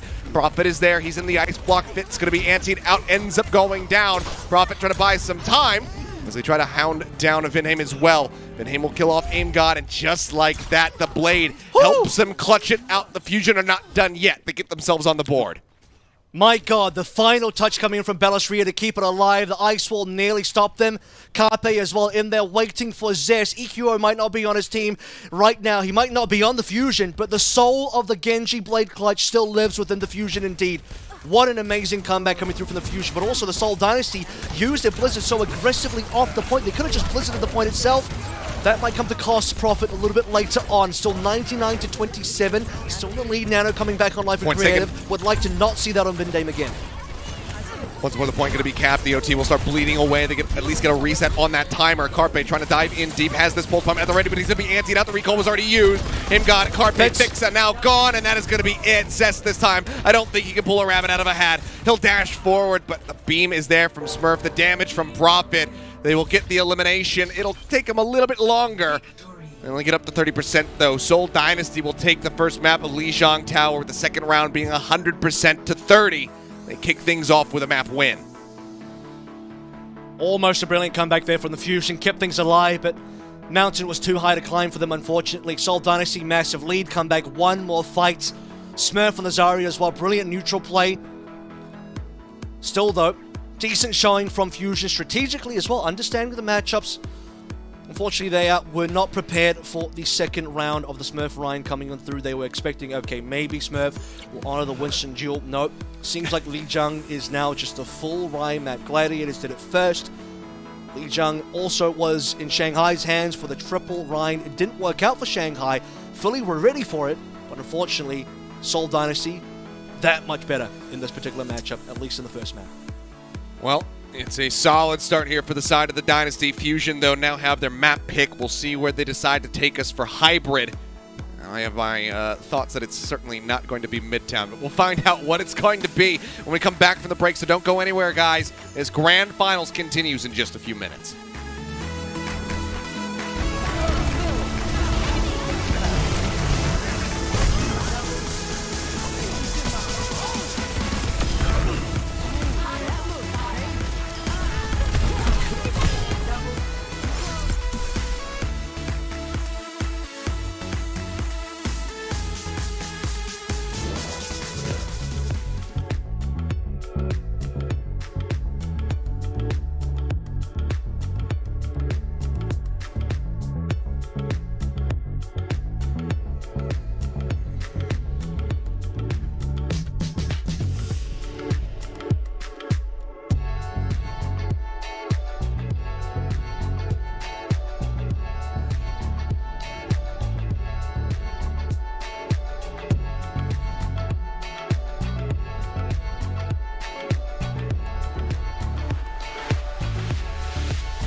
And we are back in just one map into this best-of-7 grand finals between the Seoul Dynasty and the Philadelphia Fusion. Dynasty able to draw first blood. They take Lijiang Tower to 0. Fusion now have their map pick as we get ready to go into hybrid, and as I mentioned, it's not going to be Midtown, it's going to be Eichenwald, in fact, where just yesterday, I do believe, they were able to best the Shanghai Dragons on this map. So we'll see how well they look, and whether or not the Dynasty are going to be able to take a stretch lead, or if it all gets tied up 1-1. I gotta say, it's really, really 900 IQ by the Fusion to lose map 1 to guarantee. I was thinking about making this joke. that the second map was guaranteed to not then be Midtown, because if they get to pick the second map, then they can't. They're not going to pick Midtown. So I think that's pretty smart by the Fusion, right? Just purposely lose the first map, guarantee no Midtown. Yeah, it's brilliant. And then from here on out, we'll see what happens. But no, realistically speaking, though, Seoul played that matchup so well. I mean, they kind of the second round in particular, the fact that I don't even know if I would call it a misread from the Fusion, but Dynasty just making the gamble to say, let's do the Ryan again. See if Fusion are prepared. Fusion with a late swap costing them the early cap, allowing Seoul Dynasty to get so much extra progress. I mean, helped them a lot. It really helped them a lot. And by the way, this is the only hybrid in this entire 7-map pool. And even if we do go to 8 maps, if there's a draw, it's not going to be hybrid. So, yeah, officially, we are out of Midtown territory. Fusion, you can breathe a sigh of relief. Yep, and we can go back to not discussing the Midtown incident. We go focus in now on good old Eichenwald. I will never live it down. I will never let it go. I think that they would rather forget, though. But we'll see what happens here is, well, that's just going to go off the side of the map with the Junkrat, but that's fine. He's got plenty of time. Make his real selection. Just entertaining the fans a little bit, Attackers incoming in 30 seconds. See if there's anything interesting here so far. Prophet's like, I'll do it too. And he'll do it in spawn, I guess. As standard Belos Rio, Winston into Zest Genji. Yeah, normal stuff coming through. No Fury just yet, by the way. I think Eichenwald as a map choice, we're forcing more of a Winston-styled map rather than something where Zarya would have a lot of success on a flag ground. You could definitely still play the Zarya here, but with B being how it is with a high ground, low ground play, definitely a good map for the Winstons. I think Smurf is also happy with that. Okay, oh, nice deflect there from Zest. Saying, yeah, none of that Widow open shot nonsense here. Sends it back to the spawn room, swap over to the Soldier. Now we'll have the mirrored compositions as they get moved forward. And it's not a very forward position here for the Fusion. They're actually playing quite far back. A lot of damage there onto Zest. A lot of damage onto Smurf as well. MN3, however, going to be taken out of the fight. Fits with the Helix Rockets, finds the connection. There's a big window of opportunity now as the DPS have been broken down. Wrapping around the backhand side. Oh, it's just like Christmas for a Winston player. You swing into the side room, you say, oh look, it's both the supports. The cleanup will come through. Fix it will send Kratos off the side of the map at his dying breath, but that will be the cap coming in onto point A, and a massive time bank established for the side of the Dynasty, 5 minutes and 40 seconds. Creative should get the forward spawn here as well, the good spawn to instantly get back onto the payload. Fits at a 4K there, was looking for the A stolen by Prophet, that's fine. 4 will be enough. We'll get him plenty of ult charge. Definitely ahead of MN3, who was the first play picked up. Credit to Creative for landing that sleep down that we talked about. Creative as the Ana player for the Seoul Dynasty. Always fantastic sleep darts. And that's what's going to open the door here. Strangely, though, despite losing the fight, AimGod and Creative still pretty neck and neck as far as the nano boost go. Very true. Just a couple percent separating them. Bell's really going to be slept as he hits the low ground. Smurf instead trying to occupy himself with the high ground, but he'll also be taking a nap. Here's a skin idea, Avro. What do you think about this? Pajama Party Winston. When you get slept in midair, he lands and he's got a little pillow. He's got a little pillow, and he's just like taking a little nap there. What is the I think, and on the pajama, the pattern is like the monkey face emote, but with the Winton thing. I don't know. Is that too memey? Is that taking it too far? Or is that just perfect? Who knows? Who's to say? I think it's just perfect. And I think when he ults, he's got pillows on his hands. It's like you're having a pillow fight, and he's just smacking everybody around with pillows. Jesus. This is $1 million idea, Overwatch League. I'll expect my, or Overwatch, I'll expect my check eventually when that skin gets made. Mid-season Manda skin. There you go. Hey, maybe. Creative in the meantime, though, going to be taken down, but Fitz trades it back. Helix Rockets once more finding their target of MN3 in the cart. For the most part, has been proceeding forward without much competition. Has not really been slowed up too much here. And the ults, very much getting stacked up for either side. 5 currently for the side of the Dynasty. Zest, the only one not having push it for Seoul at the ready. It has been a very free push. Now the ante goes out on 2, and Smurf, that is his target, gets onto Aim God, finds the elimination, fixes it just a little bit too late there with a sound barrier. Cannot keep his cohort support in the fight. And 3 going to be taken down as well, and Dynasty can just continue to push forward. The cart is still moving unhindered, by the way. Yeah. I mean, Smurf has just been a god so far. He made such good use of the Primal. He bounces Aim God around, juggles him, prevents him from receiving the sound barrier. And where's the touch? Ballasria missed the jump. MN3 still gets her in time. They managed to get there in time, and now it's going to be an Nanovisor waiting for them with Fitz. I mean, just shielded up. Mows down 2. There's the DPS eliminated. Zest not going to be given the opportunity to use that blade here on this point, it would seem. Ballasria taking a nap. He's within contest range, so the cart does not glide through yet, but as they clean up the enemy Winston, they will keep it going. Now breaking through into the castle with 4.5 minutes plus in the time bank. Aim God going to get staggered as well. He just cannot make his exit. No, I mean, Smurf will go down sleeping, but at least he's still alive at the moment. What a weird scenario for Fusion to be in on B. I mean, they had come up to 5 ultimates themselves, never really forced ultimates, so at least kill Prophet. That'll slow down Seoul Dynasty. But still over 4 minutes. I mean, we're expecting a good time bank here. Ballasria missing his jump, by the way, to contest on B. Probably had cost him the final engage, but to be honest with you, Fusion shouldn't have been letting Seoul free push that entire time anyway. Prophet just going to be coming back in here with the rest of the squad, looking for a target for that pulse bomb. Saw a couple whiffs from him, trying to get those sticks on Lijiang Tower. Not that it mattered too much for the team in the grand scheme of things. Murph getting jumped on, falling low. Blade to the back, Zest hounded down as they find the DPS yet again. MN3 and Zest both eliminated. The stick goes through. He gets Ballasria though. Doesn't lead to a kill, but Creative will find Aim God all the same. Ballasria narrowly makes it back into the spawn room doors to keep himself alive and look for the reset. The cart in the meantime rounding the final corner, still with 3.5 minutes left to go. Smurf, the Primal online, the Nano about to be there for Creative, and Fitz is not far off from a visor either. What an insane pulse bomb. I mean, it wasn't even intended for Ballasria, but Ballasria catches on his way out. Now he's dead. Fitz is popping off with the Nano. He doesn't even have the visor yet. He might not have to use it. He almost gets Aim God. Now the visor comes through. MN3 going to be the recipient, but he instantly gets melted down. The cleanup comes through, and it is a massive time bank here. I think by far the best that we have seen on Eichenwald for a finish. 3 minutes and 10 seconds in 2022 in my Overwatch League. Did I say yes? Yes, it is. They get the completion here on the map, and the Fusion have their work cut out for them. And there's a concept strategically in this game, and that is that you cannot allow your opponents to get away with objective or a win or any sort of small victory without having to pay for it. And what we saw on B, I'm going to have to go back to that point again because that was a difference maker for me. We can talk about the fact that A was a roll, unfortunate, but it is a neutral. Sometimes the neutral happens that way. Somebody gets slept, somebody gets picked. The 5v4 into 5v3 advantage is too much, but what about B? Both teams had ultimates. Seoul are happy just to free push. Fusion, no contest. It took until the final fight on B for ultimates to start to get used properly. And Fusion had to run their soldier player to touch, and he's instantly going to get killed if he has to be the one to touch.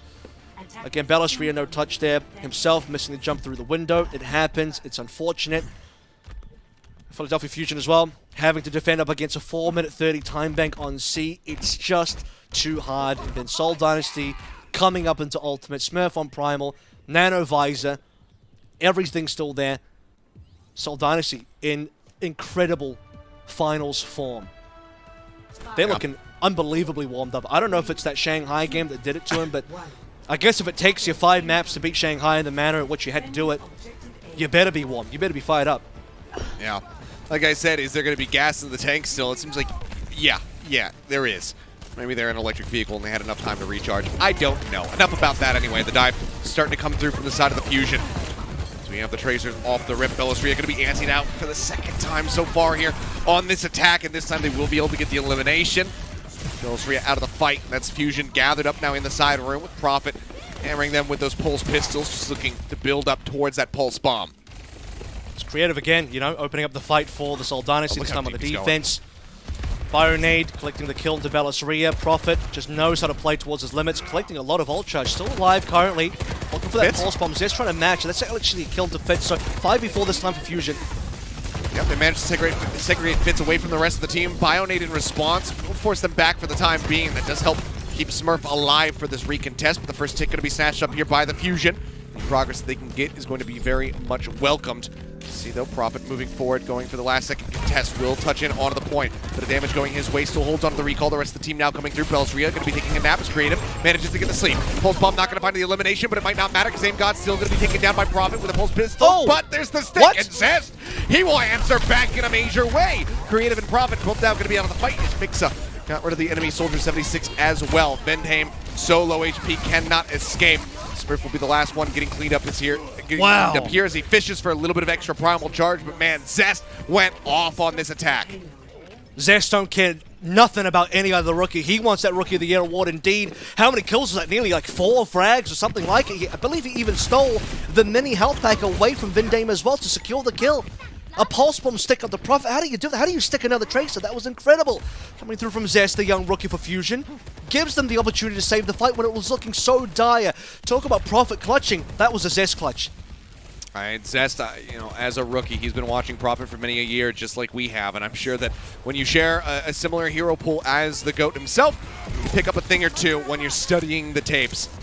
And we have seen Zest go God mode, say, you know what, I don't want to lose. We saw that yesterday. We've seen that from him before. So far, we're seeing it from him here on the second bolt attack. Creative getting juggled around, throws out the Bionade, keeps himself alive, and he's like, oh, I don't usually get to play this position too often as an Ana. Adds himself up onto the high ground, and now can just go ahead and keep everybody topped up. For now, the cart going to be contested from above. And they're bunkering up now. You'll see Vendheim there as well. Smurf hanging up. Okay, Fitz going down is not ideal. They have a lot of ultimates. Surely Seoul can use something here. Nano to play with. That it is, the dive in there from the Smurf, now going to be antied out, pops the Primal Rage, is going into the back lines, will finish off Aim God again, the beat a little bit too late there from Fixa to try to keep his co-support alive. Juggling MN3, he's trying to send him off the side of the map, has not managed to make it happen yet, but MN3's got nowhere left to go, ends up dying all the same. That is going to be the cart not moving forward, so while the time bank starts off nicely for the Fusion off that point A cap, they're not finding progress right now during these skirmishes. Yeah, this is so much different to what Fusion had on their defense, right? Fusion were very passive, allowed a lot of free cart push here. Seoul Dynasty active, using ultimate straight away. They lose Fitz, doesn't matter. Nano Smurf, he's got a Primal. And again, like you sort of mentioned, the Primal onto Aim God. Fixer can't save Aim God. Ends up being a lost fight for Fusion. 3 minutes remaining, they only get 130 from capping. Fitz on a big point flank, what is this? Yeah, hello. Okay, has to throw down the biofield, grab the mini pack, and that's going to be the visor expiring. In the meantime, M3, he gets an antidote up, and he just takes down Smurf. Now Prophet going to be dead as well. Bionade out onto 2. Zest will fall, Creative finding the elimination, but that's as good as it gets for them in this fight. One member lost, the team kill comes through. Fusion now opening up space to get this cart rolling. Yeah, Fitz going for a very big gamble on the big flank. Unfortunately, doesn't go well for him. And the rest of the Seoul Dynasty gets shut down as well. A double kill for Aim God as we're pushing towards more ultimates. Belastria and MN3 coming up next, but it's Seoul that currently hold the cards. They have their own nano, they still have sound barrier, they can defend pretty comfortably on the sound barrier alone. Sound barrier used aggressively as they take the fight over towards the side of the Fusion. The stick is there this time from Prophet. It's MN3, doesn't get any additional value, but as he chases forward with the help of the rest of the squad, they will be able to clean up the supports. Fitz in the meantime deals with Belastria, who does wisely hold on to the Primal Rage. Zest has to go for the reset as well. Ults are there, coming online now. The visor nearly online for MN3, so Fusion have some tools to work with. At this rate, Philadelphia Fusion can no longer match the same time bank as Seoul Dynasty, although we were probably expecting that to be the case anyway. Goal for Fusion here is just a cap with anything. Ideally, above 1 minute, you wouldn't want to draw only scenario here. Zest still gets a kill. Yep, doesn't get the Pulse Bomb stick this time on the Prophet, but still will be able to pistol him down. Smurf in a rough spot, but has the Primal Rage, and instantly MN3 evaporates. Aim God as well, going to get dropped as Fitz was nanoed up, manages to find that elimination. Belastria, he's taking what feels like the 8th or 9th nap of this map, and he will be hounded down yet again, just not in a position to actually use that Primal to stay in the fight. They have to just go for a reset once more. Yeah, they just lose too many here. I mean, Fixer's down as well. You could Primal, but what's your chance of actually winning? The unfortunate thing here with the Fusion is they have to retake some control on the actual castle as Payload starts moving backwards. It's still in an okay position, still on the bridge. Once it's off the bridge, that's when things get problematic. So good of Zest to keep the Payload still in action, and that will now allow Fusion to think about how they want to move across the map. Belastria on the high ground now. Smurf's traded places. Smurf's on the low ground. Fitz is in the Philly spawn. Going for a flank. He's going for this flank once more. Now it's been sussed out though, and the Bionade connects. And this did not go to plan yet again. Fitz going to be picked off. It's a major boon now for the side of the Fusion as they turn their sights back over towards the cart. The rest of the members still looking to join in though. They sprint their way over, escorted by Fixa, giving him that speed boost, and Prophet going to get picked off. Aim God just sniping him out. Pulse bomb held, Vinheim falling low, sliver of HP remaining for him. Zest dashes in, gets that kill, gets the pulse bomb stick, and this man once more says, nope, I don't want to lose. I want to get the point B cap, please. Fitz only able to find one. The cleanup is there, and that should basically be it. With Prophet dying, yes, they will get a little bit of a time bank bump up, but like you said, above a minute is really what they need. I mean, thank the light of the 7 that only a pulse bomb was required for the Philly Fusion to cap. Fitz going on a flank twice in a row. Doesn't work. It gets punished. It's hard to explain what he's looking for. It's just greedy, you know. Maybe it could work out if he gambles correctly and it works, fine. But losing it is just so poor. Pulse bomb from Prophet connects. He's just competing with Zest. Fusion still have a lot of other ultimates, so they can keep in this fight if they want to. Yep, the fadeaway and Prophet is just playing so very elusively. Now the Primal Rage will come through. He blinks over to the side. Belstria continuing to pursue, but trying to get rid of Prophet here is so very difficult. Zest in the meantime comes up with yet another crucial pick. Smurf going to be taken out. Fixa will find Prophet in the end. The cart once more moving as Fusion are 5. They have to get a really good fight coming up because double creative and Vinheim supports are coming online. Smurf as well for the Primal. Belastria has already used this Primal, so can't use that to stay in the fight. Philadelphia Fusion have one good attempt there, and they lose Aim God. They might have to reset, yeah, because you don't want to be pushing without your support. But we are heading into final fight. This is going to be the very last fight, and it has to be perfect for the Fusion. Unfortunately, though, Seoul have found the time to get 4 ults. That they have. And Prophet, I mean, we've seen how quickly he can build up these pulses, so it's not that far off from being 5. Zest hounding him down, though, is looking to get that early elimination. Open up the card a little bit more here for his squad, but can't quite finish him off. They're looking for the overtime finish and then a play for a draw. We'll see if they can make it happen, or if the Dynasty will be able to successfully hold. Both teams have a plethora of tools to try to utilize. The pulse bomb at the ready. Zest playing forward. He's looking for creative. He's going to be anti. Takes the recall. Goes back up to 130. Fitz going to be taken down first and foremost. Now the attack visor comes in. The nano layered on top of it. Creative going to be out of the fight. Vinheim drops the beat. Shields up the rest of the squad as best he possibly can. Prophet still alive, still in the fight. As Smurf tries to make his exit and successfully does so. But there's a pulse bomb waiting on either side. Smurf eventually does end up getting dropped. Fitz now exiting back through the spawn, just rejoins the fight, gets the nano visor, finds 2 instantly. He's looking for another one. The bubble comes down though and blocks his line of sight on a fix. He can't get the kill, but Prophet damn sure can. Soul elimination now. Belastria going to be taken down, and yes they do.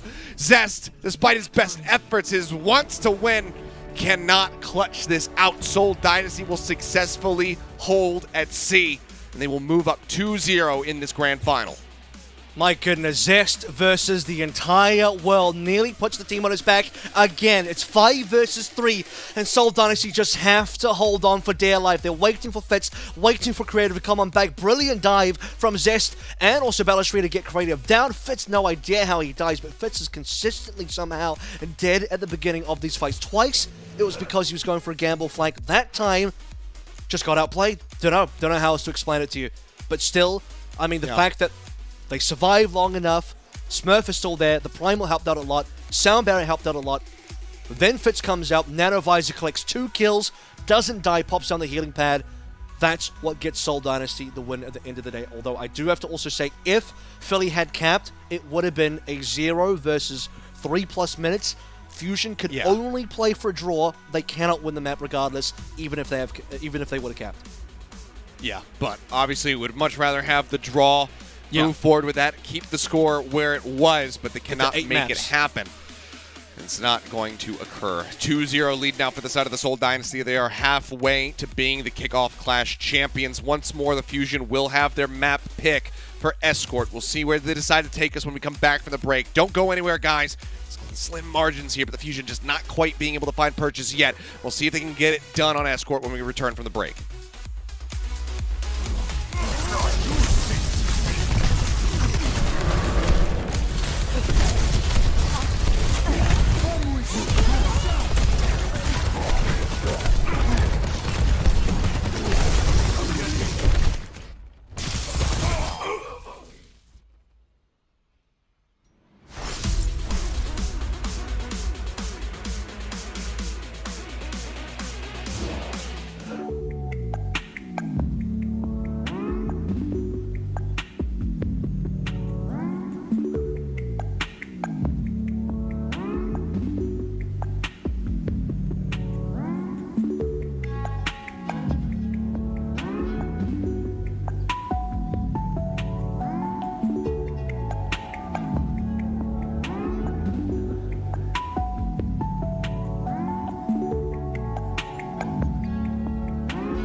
And welcome back, guys. 2-0 the lead now for the Seoul Dynasty. It seems like the Tigers are hungry for a Grand Finals win. The Fusion need to put a stop to it, and they need to do it soon. So they're halfway to closing out this series. Best of 7, not much more room to work with here if you're on the Fusion, especially when you're losing on your map picks. Watchpoint Gibraltar going to be the selection for Escort. We'll see if this is the difference maker. And it really does say as well that, you know, it's belief in the diving factor. I think Zest and Bellisria have worked plenty well. We've seen examples of that, but on the other end, Smurf and Prof have been doing some, if not more, of the same. Zest probably back to Genji here. And I was going to say surprisingly good on the Tracer, but no. Even on T1, he was a phenomenal Tracer player in Contenders. Just hasn't had the time or the compositions or the opportunities to show much of that here. But the fact that he was, in some ways, outplaying Prophet, especially in the one-to-ones there, like the stick onto Prophet. He had a one-on-one kill as well. Yeah. Another point. Brilliant stuff. Both Prophet and Zest at the end of the day doing humongous things for their team. But as an entire team, looking at all 5 players combined, Smurf was an absolute god on Eichenwalder. He was to not be beaten at all. Fantastic plays across the board. And Seoul Dynasty working as a team to get a 3-minute 30 time back. I mean, I think as soon as we see that, Ilios, we know it's going to be a rough map for the Philly Fusion, because that is one of the best, if not better, kind of time banks you can possibly get on Eichenwalder, considering how hard it is to finish it. Yep. All of the maps so far have been rather difficult to get to the end of. And it was a very strong showing there from the Dynasty, clearly very much improving on their weak points. We saw them get held there at the very end, 0.05 meters by the Shanghai Dragons. They say, not again. Both of these teams, speaking of Shanghai Dragons, have bested that squad on Watchpoint Gibraltar. We just got to see the Dynasty do it in our previous matchup. See how the Fusion fare now. Whether or not they've taken away a decent amount of knowledge after watching the Dynasty play that matchup. And we didn't really get to see it all. I think we finished the map on B, right? So that's something to consider here as well. MN3, I think part of the reason you want to go to Gibraltar is the MN3 factor. We've seen him versus Lip yesterday. We'll see him versus Fitz now. And as we've mentioned in a previous broadcast, Dia from the Valiant considers MN3 to be the best Widowmaker player in this region. So there's a time for him to prove himself once more. Yeah, there's time for him to prove himself. It would be here, but he's going to get first blooded by Fitz, so that will be now Seoul in command. Good opening kill here from Fitz. The cart for now going to be contested in the underpass, just at the top of the ramp. As the dive comes in, Aim God going to be antied out. Prophet gets on top of him. Smurf going to be taking a nap for now, but there's no one there to try to pressure him out. Zest as well, following the shield bash from Vinheim, finding the elimination, and Fitz can just spray down. Unscoped left click for the kill onto Bellisria. This might be a cap. I mean, that looks like it certainly should be. No one really can contest, even if Zest goes diving in there with the Genji. He can get the touch in time, but he's not going to last very long. Again, it's a massive time bank for the Dynasty. Basically a tempo momentum cap, right? They just kill a bunch of players. No reset there, sadly, for the Fusion. The last few players have to hide away in the car wash. When Bellisria is one of the last players dead, he's not going to be there alive to contest. If you don't have a tank alive, well, there's no chance for you to defend any further. MN3 in trouble again as Smurf just dies up. This is more and more momentum for the Seoul Dynasty. And ultimates haven't even been a fact yet, but Seoul Dynasty are definitely hitting ultimates. Except for Aimgod. Except for the Nano. I mean, Aimgod has had a hell of a lot more damage to try to rectify there with his healing. So yeah, his team's taking more damage for sure, yeah.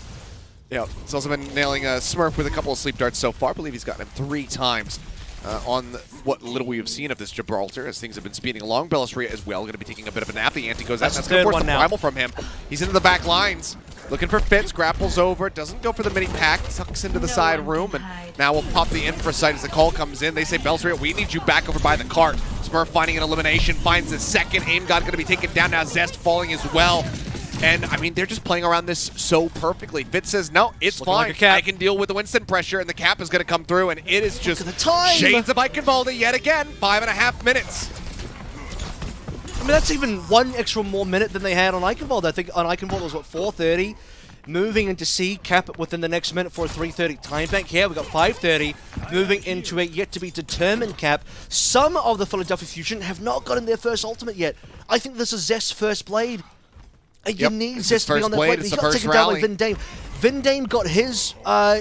Vindame received a nano from Creative and just ran at Zest and got him down because he knows, hey, I got the rally. I'm going to be the carry here. I'm going to get rid of Zest, the other carry on the other team, and we're going to win the fight. It feels like Fusion have not really had any good contests. It feels like Fusion haven't really had too many fights. It's just players being picked off, and Seoul Dynasty working that tempo forward. Okay. Okay, that's good. Yeah, good opening kill. Brigida says nice one, and it indeed was. It's the kind of kill that they need to have to open up this cart presence a bit more for the side of the Fusion. Fitz playing well into the back lines, just scoping in, looking for a target. You see Smurf there on the high ground as well, trying to relay some information as to where the enemy Widowmaker is, so that Fitz can try to get the better of MN3 once more. Certainly holding on to that infra site. Hasn't felt the need to pop it yet. Dive in for Profit. Going to be coming through the rally in response. He gets on top of MN3 though and finds that elimination. Zest also going to be hounded down. Vindame again away with a flail. Finds the elimination onto the enemy Genji. The DPS duo broken down. Question now, MN3, do you swap off of this Widowmaker or do you continue to try to pilot it? He's going to pop the infra site. He's going to be looking for some clutch shots to stop this Spark in its tracks. They do. Zest has to save the game again. He has to be the one to clutch this one forward. He has the blade. There's not a lot to stop him. MN3, he finally makes his way out of the spawn room doors, gets the headshot there on a Prophet, tags Vindame down low, forces him to keep the shield raised and try to make his exit barrels free in the meantime. Did find Creative, and there you go. That is exactly what the Fusion fans have been waiting for. As MN3 starts to come alive, but at what cost? They've already made it so very far on the map, and they still have 3.5 minutes left to go. But if you can continue putting out shots like that, I suppose that this hold is certainly possible. Well, they have the ultimates to play through. That's a good news for Fusion because MN3 is such a high value play in terms of getting kills. Don't have to spend ultimates. Widowmaker, I think, is one of the highest value generators in the entire game of Overwatch because the neutral play of Widowmaker is simply person on the other end of my rifle dies. Nothing has to be spent for that. So, still waiting for ultimates to come on through. Seoul, rounding up to their second ring of ultimates for some of these players. Fusion. Oh, instant Bellisria sleep slaps. there. Bellisria probably just screaming into the ether. How can she nap? How can she nap me? As it has happened so many damn times. Creative has been Johnny on the spot with these ults. Zest now, the blade comes out. M3 opens things up, gets rid of Creative. Says, nope, no sleep darts for you. Deflection going to be used. Still a nice shot there on to Zest. And despite the pressure, Fitz will manage to survive. In the meantime, the fight is being turned. Prophet gets Bellisria. Fixer going to be gone. The headshot's in. They get the finish onto the Widowmaker. And Aim God, last one standing. They cannot hold it. They drain the time bank considerably, but it's still 2 minutes and 35 at the finish of Gibraltar for the side of the Dynasty. That's the thing, right? Because, okay, credit to Fusion. They hold that for 3 minutes. Still a 2:35 finish. A and B was the problem here. C started to hold on. Win a couple of fights. Reset the Seoul Dynasty. MN3 gets a bit of a pop-off. Zest, kind of quiet here. I believe he only had one blade. Didn't go well for him. Vindame received the nano from Creative. It's a lot of nanos being put onto Vindame here, but Vindame is doing a pretty reasonable job of keeping Zest inside and shut down, keep the lid on the entire way through. Zest end up going towards Fitz, gets a slash in, but Fitz escapes him, using that hook shot. So the Seoul Dynasty work off a 5:30 time bank moving in towards C. I think it's still a pretty reasonable, good cap at the end of the day, and it certainly puts pressure on the Fusion to do something similar, but man, it took them a very long time to turn on that defense. Really, really concerning for the Philadelphia Fusion so far in the series. And it just puts that much more pressure now on this attack where they need to excel. They need to take this point A extremely quickly if they want to come close to the time bank. Because granted, it is escort. It's not going to be the same as a hybrid map. If they finish the map, no matter what, they will get that minute bump up if they finish in overtime. I got a fact. You want to have as much of an advantage here as possible. I have an unfun fact. Well, it depends. If you're a Seoul fan, you'll love this. If you're a Philly fan, just cover your ears for the next 3 seconds. Zest has 0 final blows. Oh. 0. That's my unfun fact. Or if you're a Seoul fan, it's a very fun fact. That's certainly a turn of events compared to the last map. Well, we'll see if you can add anything to that count. It certainly has been. It's been the lion's share of the pressure, the weight here of getting kills has been on the shoulders of MN3, and he's widely been delivering on it pretty decently. Goes up for the pop shot there, spots Fitz, avoids getting shot in return. I think Vindame might be one of the best rookie supports currently. He's got as many final blows as the highest final blows on all the Fusion, which is MN3. 4 for both. Oh. Well, there you go. Vindame's popping off. For real. Vindame actually popping off. Man's been looking absolutely clean in his play for the most part. You know, a couple moments. We had a little bit of an Ajax moment on that King's Row in the last series, but other than that, he's widely been incredibly good. Yeah. Ajax on the last map. That's right. We actually missed that one, but we caught the fact that he got an Ajax on Lee Jae-gon the day prior, so you know he'd give it, take it away. This time he's definitely giving a lot. Creative barely ahead of Aim God in this fight so far. It's pretty quiet. I don't believe anyone's been first blooded, so about a minute 15 gone. 0 deaths, 0 final blows, pretty even. Payload is slowly making its way up, but you want to see it at the top of the hill, at the top of the car wash. That's the problem. Is this neutral skirmishing. This neutral skirmishing, it's so beneficial to the side of the Dynasty. They don't really care if they give up the ult percentage as long as the time bank continues to drain. Because they say, you know what, even if you do finish the map or if you get into the hangar, whatever. We have done our jobs. We have drained the time bank down. It's already going to be half the time basically gone. Ults come online that much sooner for the Seoul Dynasty for the most part. There's a Nano. The dive in from Profit. Get the Nano on him, trying to keep him alive, and that Bionade is going to expire. And yeah, Blade be damned, doesn't have it, doesn't need it. 2 kills going to be picked up as both supports end up falling. There's not enough peel options here. No shutdown onto that Genji, so manages to come up with some very nice value. He'll also get MN3 at the end, but Zest is there for the little bit of an alley-oop. Find some revenge, and hey, Zest got a kill. All right, there we go. His first final blow of the entire map so far. What we got there. Zest, come on. We know you can do this because we've seen him pop off on the other maps. It's going to be Infrasight for Infrasight traded through. Both of our Genjis will have the blade in a hot second, but Aim God has a Nano. Creative has already used his. That would be the advantage. Brilliant opening kill for Zest. The sleep! Prophet got slept as he tried to pull the blade, and MN3 is there for the headshot. That's a major shutdown and one that was desperately needed from the side of the Fusion. It doesn't even cost that many ultimates, Avril. They still hold on to 4. Now the cart can be opened up to push.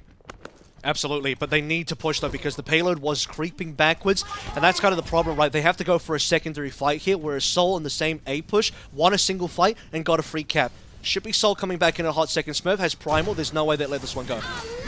Yep, 1.2 meters left to go. Zest, however, finds another final blow, takes down Prophet Belisria, going to be taking a nap, and this time it's on Fitz to go ahead and get the headshot, which he does. Whoa. Zest, however, is starting to come online. Okay. Gets a couple kills here in the fight, pushes up into Fitz's face. Fitz will put a bullet into his mouth, but now he's got to relocate, jump away as the shots start flying his way. 3 minutes in the time bank here for the side of the Fusion. If they can have a fast attack on the hangar, this is potentially recoverable. And I saw that as well. Belisria didn't pop the Primal, but then also Smurf did not pop the Primal. I have to wonder, was it a mistake or was that a choice?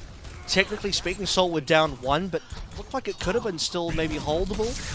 We'll find out now. It's going to have to end up being a B defense. More ultimates coming online for Seoul, but majority of them being held in the hands of the Fusion. They have to wait for MN3. They have to wait for Belisria as well. Seoul Dynasty will now get the full reset on towards the Philadelphia Fusion side, which means for Philly, they're going to have to pretty much, I would say, ult out the gate, but we still have to see this Nanoblade. That has to get them across the line, but Smurf's going to be a bully at the front gates as much as possible. Oh, yeah. I mean, he's been a bully the whole series through. I mean, you think back to the Eichenwald, the man was just going absolutely crazy on the members of the Fusion. He's looking to replicate that as well as Prophet now. Jumping up over top of the bubble, manages to get that heal, and Vindame will find Zest. He is just his kryptonite, it would seem. Continues to get these eliminations through. Is this Overwatch 1 break or Overwatch 2 break? What's going on? Is Zest being stunned from Overwatch 1? Probably. I don't know. It seems like maybe he's he got into the game code. He's rewritten it a little bit on how this break is going to be playing out. Hey, Aaron, let me get in that file real quick. Let me get that source code. Okay, Blade going to be pulled. There's a sleep dart from Creative. It puts him on the ground. The bio is there. He's going to dash out, manages to make his way out to safety, and actually killed Prophet in transit somehow. I think that was an accident. A happy little one for the side of the Fusion, but the rest of this fight is not happy at all. Smurf is just there. He is cleaning things up. Belisria, he's been holding on to the Primal, just hasn't had a good time to use it. Gets antied out. Creative finds that finish. And this is one of the most notorious unassailable points in Overwatch in escort maps is this hangar here in Gibraltar. Yeah, it is. Which is why Seoul getting past this in what felt like one attempt was criminal. I mean, again, you love it. You get away with a heist, Seoul. I mean, that's just bags in hand, duffel bags, clown masks, whatever you want. Just walk out of there. But for the side of Fusion, security guards asleep. Speaking of sleeping, Bellisria's copped many of those so far. We need to start seeing this Fusion team walk up. I mean, Seoul's so brash that Smurf's like gone towards the spawn. They backed out now, but time is just being wasted. How can Fusion cap this in time now? Well, we're about to hit the OT. That's the rough part. Well, double infra sight, so nothing going unseen here by either squad. No surprises in the approach whatsoever. As he goes forward and gets the hit on the Vinheim Prophet, dashing over the top. Now the blade is going to be pulled. Dashes straight through. Imgod immediately finds that first elimination. Now he dives in with the help of Smurf and looks for a bit more, and they are going to find it. Fixa and Zest taken down. MN3 only able to answer for one, and Smurf is hounding him down. The Primal Solo just Primal. to kill off the Widowmaker, and Bellisria left alone. Primal expired with nowhere to go. The overtime does get forced out, but can they get back in? Bellisria jumping forward. Does get the tag yet again to extend.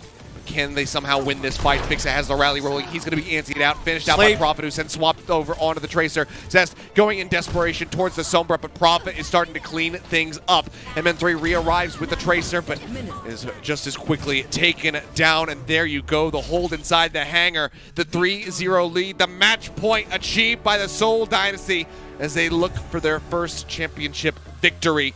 They just need one more map to get it done. Fusion would have to now get the reverse sweep. It's looking difficult, Fusion. If there's a time to wake up, it would be now. This is looking like the finals you've always wanted, but at the same time, it's still a nightmare, right? It's a dream to get there, but a nightmare scenario where you're down so many maps. The last meeting of these two teams in the regular season in our qualifier was a 3-0 victory for the Seoul Dynasty. Fusion, time to turn it around. There is still time, but my goodness, that grasp, that grip coming through from Prophet and the rest of the Seoul is iron tight. Yep. You don't want to have to play out of the shock, out of the Gladiators playbooks, or not the Gladiators, they're the ones getting reverse swept, I should say, but out of the Shock's playbook, having to get those reverse sweeps through. You don't want to be in that position, but unfortunately for the Fusion, that's exactly where they are. They will once more, and potentially for the last time, have their map pick. As we get ready to go into push, we'll see where they decide to take us, whether it's New Queen Street or Coliseum, and see whether or not they can get that map victory, stop themselves from being swept 4-0, and try to engineer the beginnings of a much-needed reverse sweep. The pressure is nigh insurmountable here for the side of the Fusion. You can see everybody gathered up, having a little kumbaya circle, putting their heads together and seeing what they can do to right the ship. We'll turn in just a little bit and see if the Dynasty can take this cleanly or if the Fusion can fight back.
And welcome back, guys. Potentially one more map to be played out here in this grand final, the Kickoff Clash. The Seoul Dynasty have been on an absolute tear that the Fusion just have not been able to stand up to. 3-0 the lead now after Watchpoint Gibraltar. And despite having their map picks at their back, it has not benefited the Fusion yet. They are just getting outplayed at every twist and turn. This veteran squad of the Seoul Dynasty, their own rookies, has been looking too damn clean. The question now becomes, can they turn it around? Can they get some wins under their belt as we get ready to go on to New Queen Street?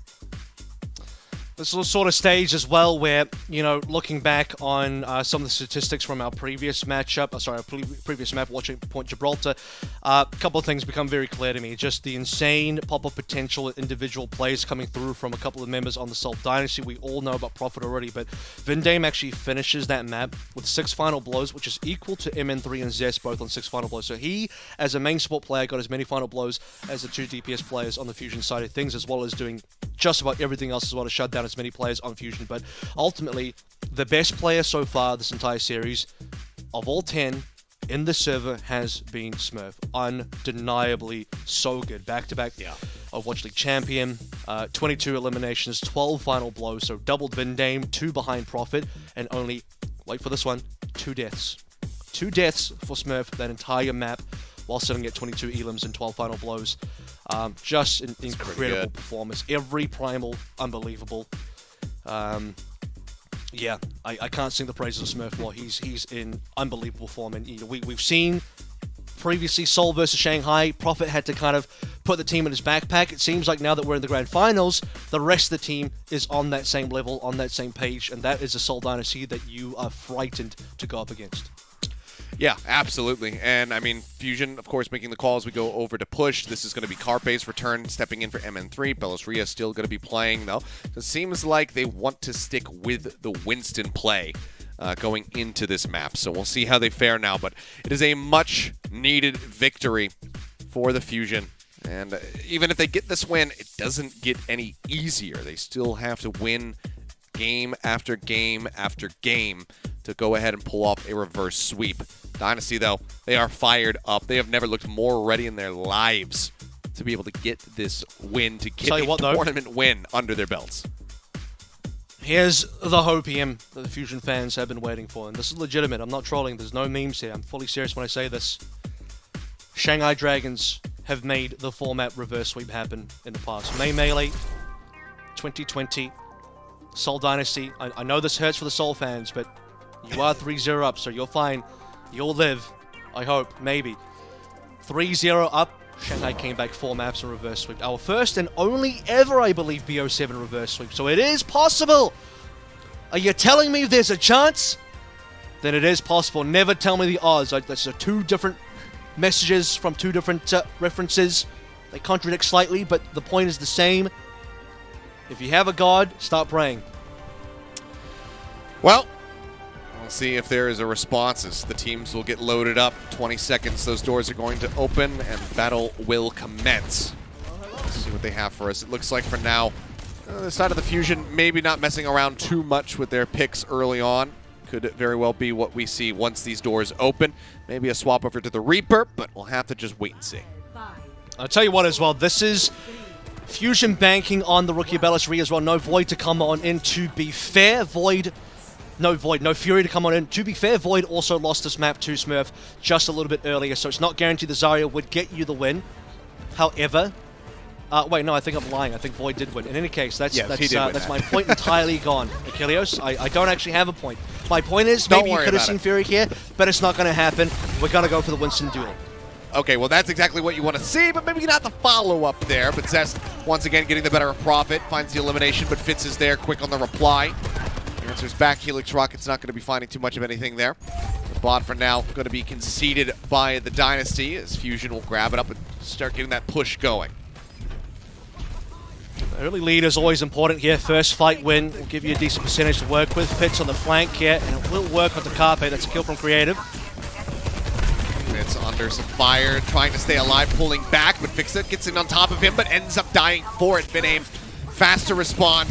Takes down that enemy. Lucio, the dash forward from Prophet, results in the melee kill on Aim God, now without any supports. Belosria is going to be trying to hold the bot in place here as long as he possibly can. maybe make an exit, but no. Jumps over to the side. Prophet will go ahead and scoop up those eliminations as he tries to catch up the Zest's ult charge. The bot now can start pushing for Dynasty.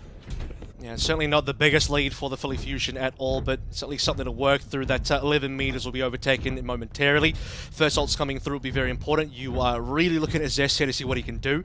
As you said, Prophet's not that far behind. As the rest of Seoul Dynasty, look at this. They're taking some high ground cover as well. Fitz will be difficult to dive. Bellatrix going to go for it anyway. And he is. Shrunk down to about half HP as Zest once more is trying to corral Prophet, but Fitz will put those Helix rockets right at his feet. Be the elimination, but Prophet trying to chase it on to Fixa. Fixa says, haha, you've fallen into my trap. And it's just to take him down, but Aim God dead off screen at the same time. The bot going to continue pushing here for the Dynasty as they start stretching this lead up. We'll look towards that cap as well. 50, what is it, 7, I believe, is what we're going for. It's about 17 away now. The rest of the ultimates coming on through. The best part about this for Seoul is they haven't used ultimates yet. No one's really used ultimates. First few ultimates that are online have not actually been popped in. That includes the pulse bomb. So the more that Seoul cap without using ultimates, the better it is for Seoul. That is. Bot going to be shifted back into the opposite direction now as Zest dashing forward, tries to throw a pulse bomb there on Fitz, but will not find the stick, and now Fitz going to charge the corner. Nanovisor out. Instantly finds Carpe, looks for a little bit more, and he sees many a target sat up here in the corner. Guns down, Fixa, Aim God gone. He will manage to get taken down there in the end by Belzria with a primal rage, but I think all the same, Dynasty not going to be too concerned about that as they look for the cleanup. And he does. I mean, that's a reset no matter what. But the bot is right back in. It's pushing up towards the checkpoint. Prophet Usually here, though. down. Yeah, they leap back through. They do stop the bot from pushing any further, but can they take it and can they start gaining some distance themselves? That's the question. Well, you have to make sure the checkpoint doesn't come on through, because the only way it's winnable with this kind of time remaining, I know there's still about 5 minutes left, but guys, push can be very decided if a lot of actual distance comes on through early. The fact that Belastria gets a kill, stays alive, and Creative is dead means they can come back and defend the checkpoint. That's what matters at the end of the day. They do lose Carpe, but players are still here with ultimates if they want to contest. There's a big three-man anti. Sleep Good goes sleep. out onto Smurf. Yeah, good reaction Okay, there from Aim God, but somebody woke him up, and I think Aim God's going to be pretty darn annoyed about that one. Need to leave the scientist to his slumber. They do not. He ends up getting taken down for it. Many an ultimate available here for the side of the Fusion, though, as Estes nearly got that next pulse bomb ready to go, and that's going to give them 4 ults to work with, but the bot is still sat on their side of the map, and they haven't been able to find too much distance themselves. Okay. Fusion cannot allow the checkpoint to be made yet, so they have to do everything within their power. If the checkpoint happens, it could be disaster. We've seen how difficult it is when you have limited time in the OT to make your own checkpoint cap, and then obviously the bot stalls on the checkpoint as well, which is not ideal. Zest is going to go wide again. Doesn't manage to find the stick and has to dash back, actually, because he almost got blown up by his own pulse. Prop in the meantime does find Aim God. Carpe dead to Fitz's hand. Bot shifting back, but they cannot continue to occupy this. Belzria has to try to make his exit, but he cannot, ends up falling. That's the it's going to cap. be an extended team kill, and that will be the cap, and that is catastrophic for the Fusion. Especially considering, look at the ultimates for Seoul. Seoul, again, didn't have to spend anything for that. Fusion are being passive. You got 3 ultimates online. None of it was popped. Aim got dead straight away. Maybe a sound barrier could have saved them. It's hard to say, but there's no primal for Belastria, but you need to at least swap ultimates. If you beat, then the other team might have to beat as well. You might have to have them use ultimates. The fact that Seoul have 5 ults means they can push further. Oh, Belastria can't even exit. Now here comes the visor once more. Zest will bop Prophet on the nose there, it seems, but the rest of the team ends up falling to the wayside for the Fusion. Zest trying to make his way out, just hugging these pillars, and the bot is continuing to push now. 75 meters and growing. And the lead is just near insurmountable. So many ults to work with here for the side of the Fusion, but they just are struggling to get into position to actually pop them.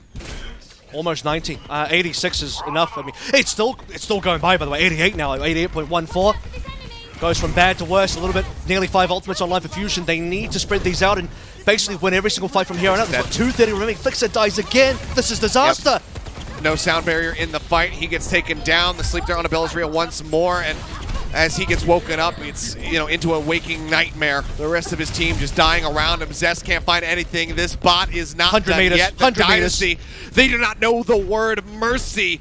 They say, we don't care if you're a team full of rookies. We are going to continue to push this into oblivion. 110 even, maybe.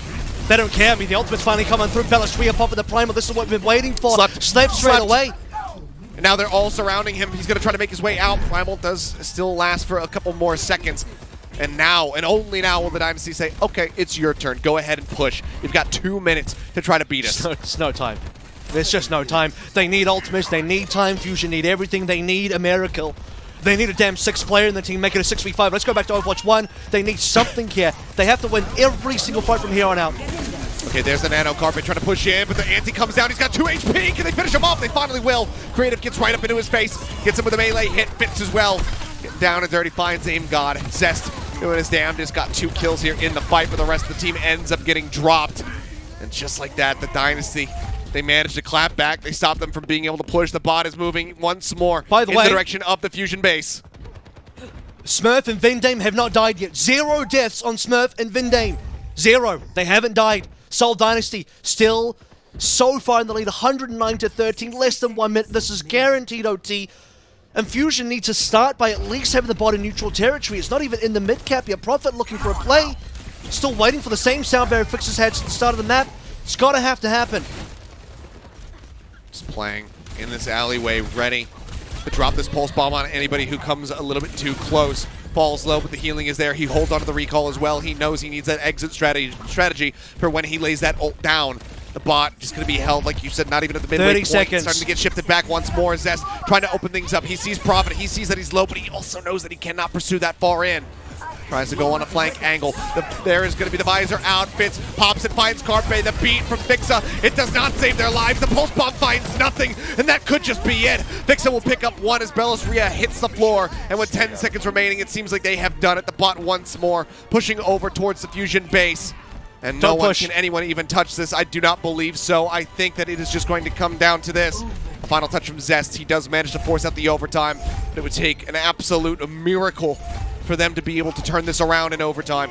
Leap up into the window. They're looking for the contest now. Belos Ria jumping forward. The Primal Rage nearly online. Now has it ready to go. Aim God not too far off from having that Nano ready to roll. Belos Ria keeps himself in the fight. The Primal going to be popped, but Smurfs does the same. He goes into the back lines. He's looking for the DPS. He's looking for the supports. Decides to contest the bot instead. Belos Ria will find Creative. He finds Fitz. Belos Ria looking to break things open for them. There's still so far to go, though.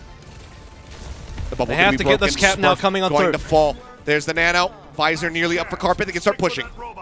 Okay, that's the first death so far for Smurf. He is no longer deathless. Vindame was the only deathless player. Sound Barrier coming online soon. Prophet probably not going to go for the touch just yet. They need to wait for the team. A lot of fights ahead. This is going to be a big journey, a mountain to climb, and I better hope we have some climbing gear Fusion. Nano. There's a Nano onto Carpet just to try to get that Visor ready to roll. He's trying to break through the Winston bubble. Hasn't been able to find too much damage with this ult yet. No kills to speak of. Visor's still not online yet. Beat down to be dropped aggressively here from the side of Inhame. He pulls the trigger on that one, shields up everybody. An app from Belos Ria, taken down. Creative, put him on the floor. They put him in the grave. The pulse pump from Prophet finds Carpe. And yes, I do believe you are correct. Zest answers back with 1 last kill, but the OT will bleed down ever so quickly. And they absolutely dominate their way to a championship win here in the Kickoff Clash. The Seoul Dynasty will take this final 4-0. 3 finals it took for the Seoul Dynasty, but they have finally got their first ever title in Overwatch League history for this franchise. Long have they waited. This was the roster, this was the team, this is the year. 2-time champion Smurf to carry the way. Prodigy, main support rookie in Vindame. Creative having to fill in for Jonak after leaving the team. Fitz has been waiting for this moment his entire career as well. So many of these players. Prophet, let's talk about him next. It's been so long since Prophet has had his own chip. Not since the inaugural season, you're right. He won the first stage, won the grand finals, and since then, it's been all quiet. And now, the haters are silenced, doubts are put to the side. They said that a head coach, Toby, couldn't make this team good. Well, you're wrong. This team is now a championship team. That they are, and they finally have delivered on it. A vindication for these players, for the coach, for the entire organization, and the fans. Dynasty are, in fact, a team that you can, with some relative safety, cheer for, it would seem. They are our Kickoff Clash champions. The Fusion, unfortunately, put into second place once more by Prophet. But I gotta say, as much as we are celebrating this massive moment for the side of the Dynasty, this is still, I think, a great showing for the Fusion. This is not the final that they were looking for. It's not the final that we were hoping for. They are unable to pick up any maps. But this beginning to the 2022 season overall, I think, is a good showing for the Fusion. They made it into the grand final with a bunch of rookies, Carpe and Aim God. They get there, and I think that they could still and should still hold their heads high, and I hope that the fans, in typical Philly fashion, do not go burning down the street. They don't go flipping cars and climbing telephone poles. I hope that they will just sit back and continue to cheer for these teams and realize I hope that they really just realize how much promise there is behind this squad with some more time. We saw them rebound after the hot start. They start falling off. They come back through. They make a great run in this event. I hope that people continue to cheer for them because there is so much promise. There's so much potential in this squad, and Philly overall is great at extracting that. So I still have faith in this team to do great things in the future. Absolutely. I think, there's definitely some sadness out there, but remember, it's taken an entire year or more to get to the stage again. Same thing for Seoul. I mean, both franchises, both fan bases wanted this. Inevitably, one side was going to have to lose and be sad about it, and the other side was going to have something to celebrate for the first time. So at the end of the day, I think both fan bases can look at the other one and say, okay, we feel your pain, we know what it's like, and at some level, you could be happy that the other side managed to get that win today. If it wasn't us, then it should be them kind of deal coming on through is what I would like to see, just because I know how Seoul and Fusion, both teams, both franchises have fought so hard to get to the stage with so much, failure and hurdles and barricades in the way. Finally, one of our two teams were going to punch it through. So, I'm just so happy that this ended up being the finals because I knew that somebody was going to have to win. But Seoul, they're the team that have the veterancy in every single position. Toby as well proving himself when people doubted him so much. Shame on you, by the way. And Seoul Dynasty now, off the back of everybody, but, especially Prophet, who delivered them here into the finals after his insanely good performance versus the Dragons, right? They slay the Dragons, they topple the Fusion, and now finally Seoul can have their dynasty. Finally Seoul, with their namesake, can kick off their real dynasty. Prophet will once again be our player of the match. Deservedly so. I don't want to hear it. Prophet play the match again. Yeah, because he is the reason they got here in the first place. I mean, so very true. I think there's a very concise argument that you can make for Smurf, who, like you said, you died so few times on that last map in particular, and the whole way throughout this matchup was just wreaking havoc in the back lines. I mean, you could tell that this was an absolute veteran and one of the best Winstons in the world versus an up-and-coming rookie here. That very much kind of got exposed in this matchup because Smurf was just really running the lobby. But he was smurfing. Prophet is right there. He's constantly backing Smurf up on those dives or vice versa to be able to come up with these massive kills, these massive explosions of death against the Philly Fusion. And Prophet will be walking away with it. I mean, head held high. This has got to feel so good for him. And when we saw him in happy tears after finally besting the Shanghai Dragons, I wonder how he feels now getting the Grand Finals victory here in the Kickoff Clash, as well as being the double player of the match.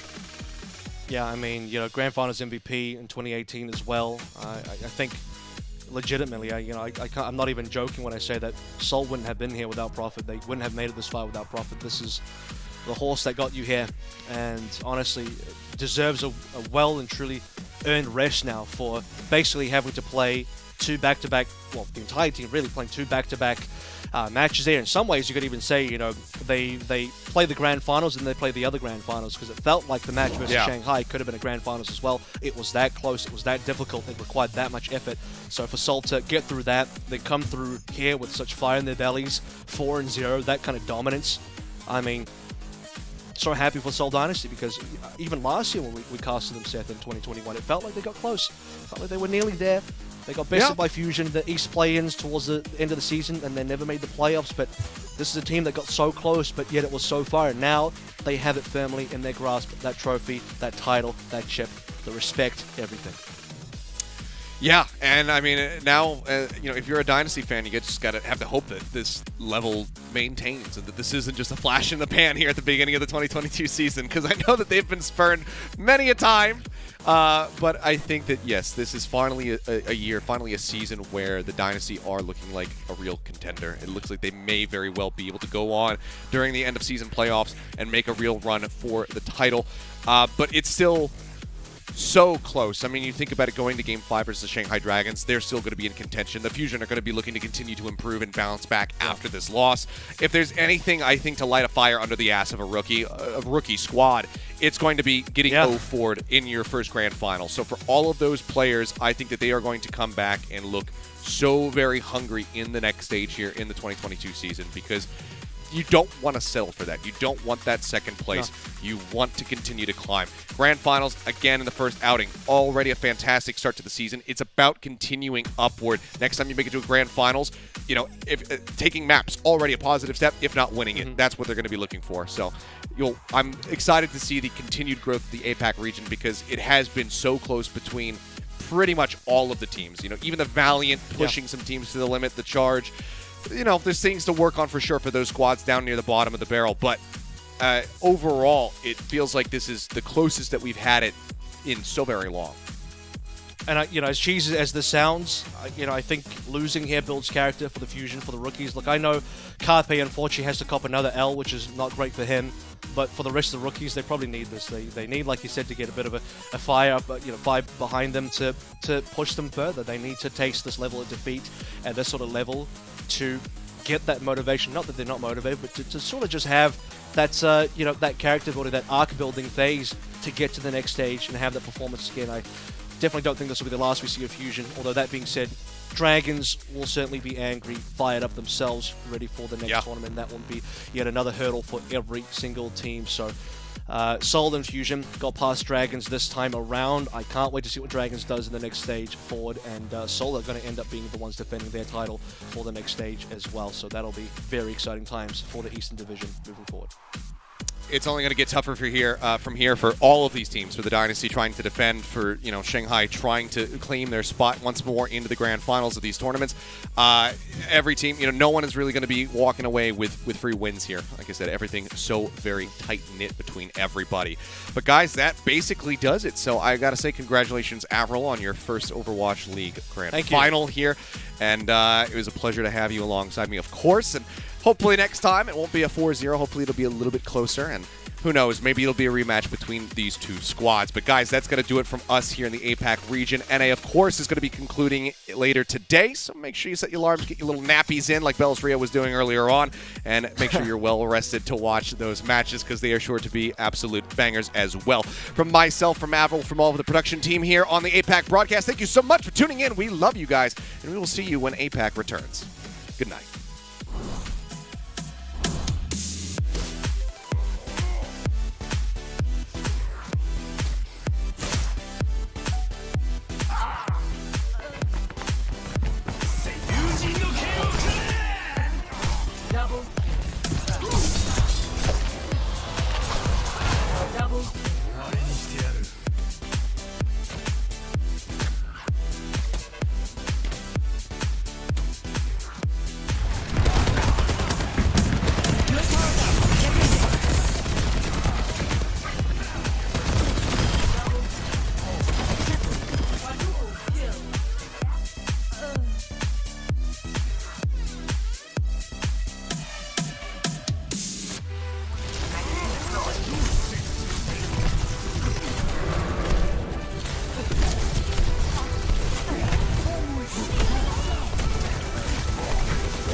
Bye.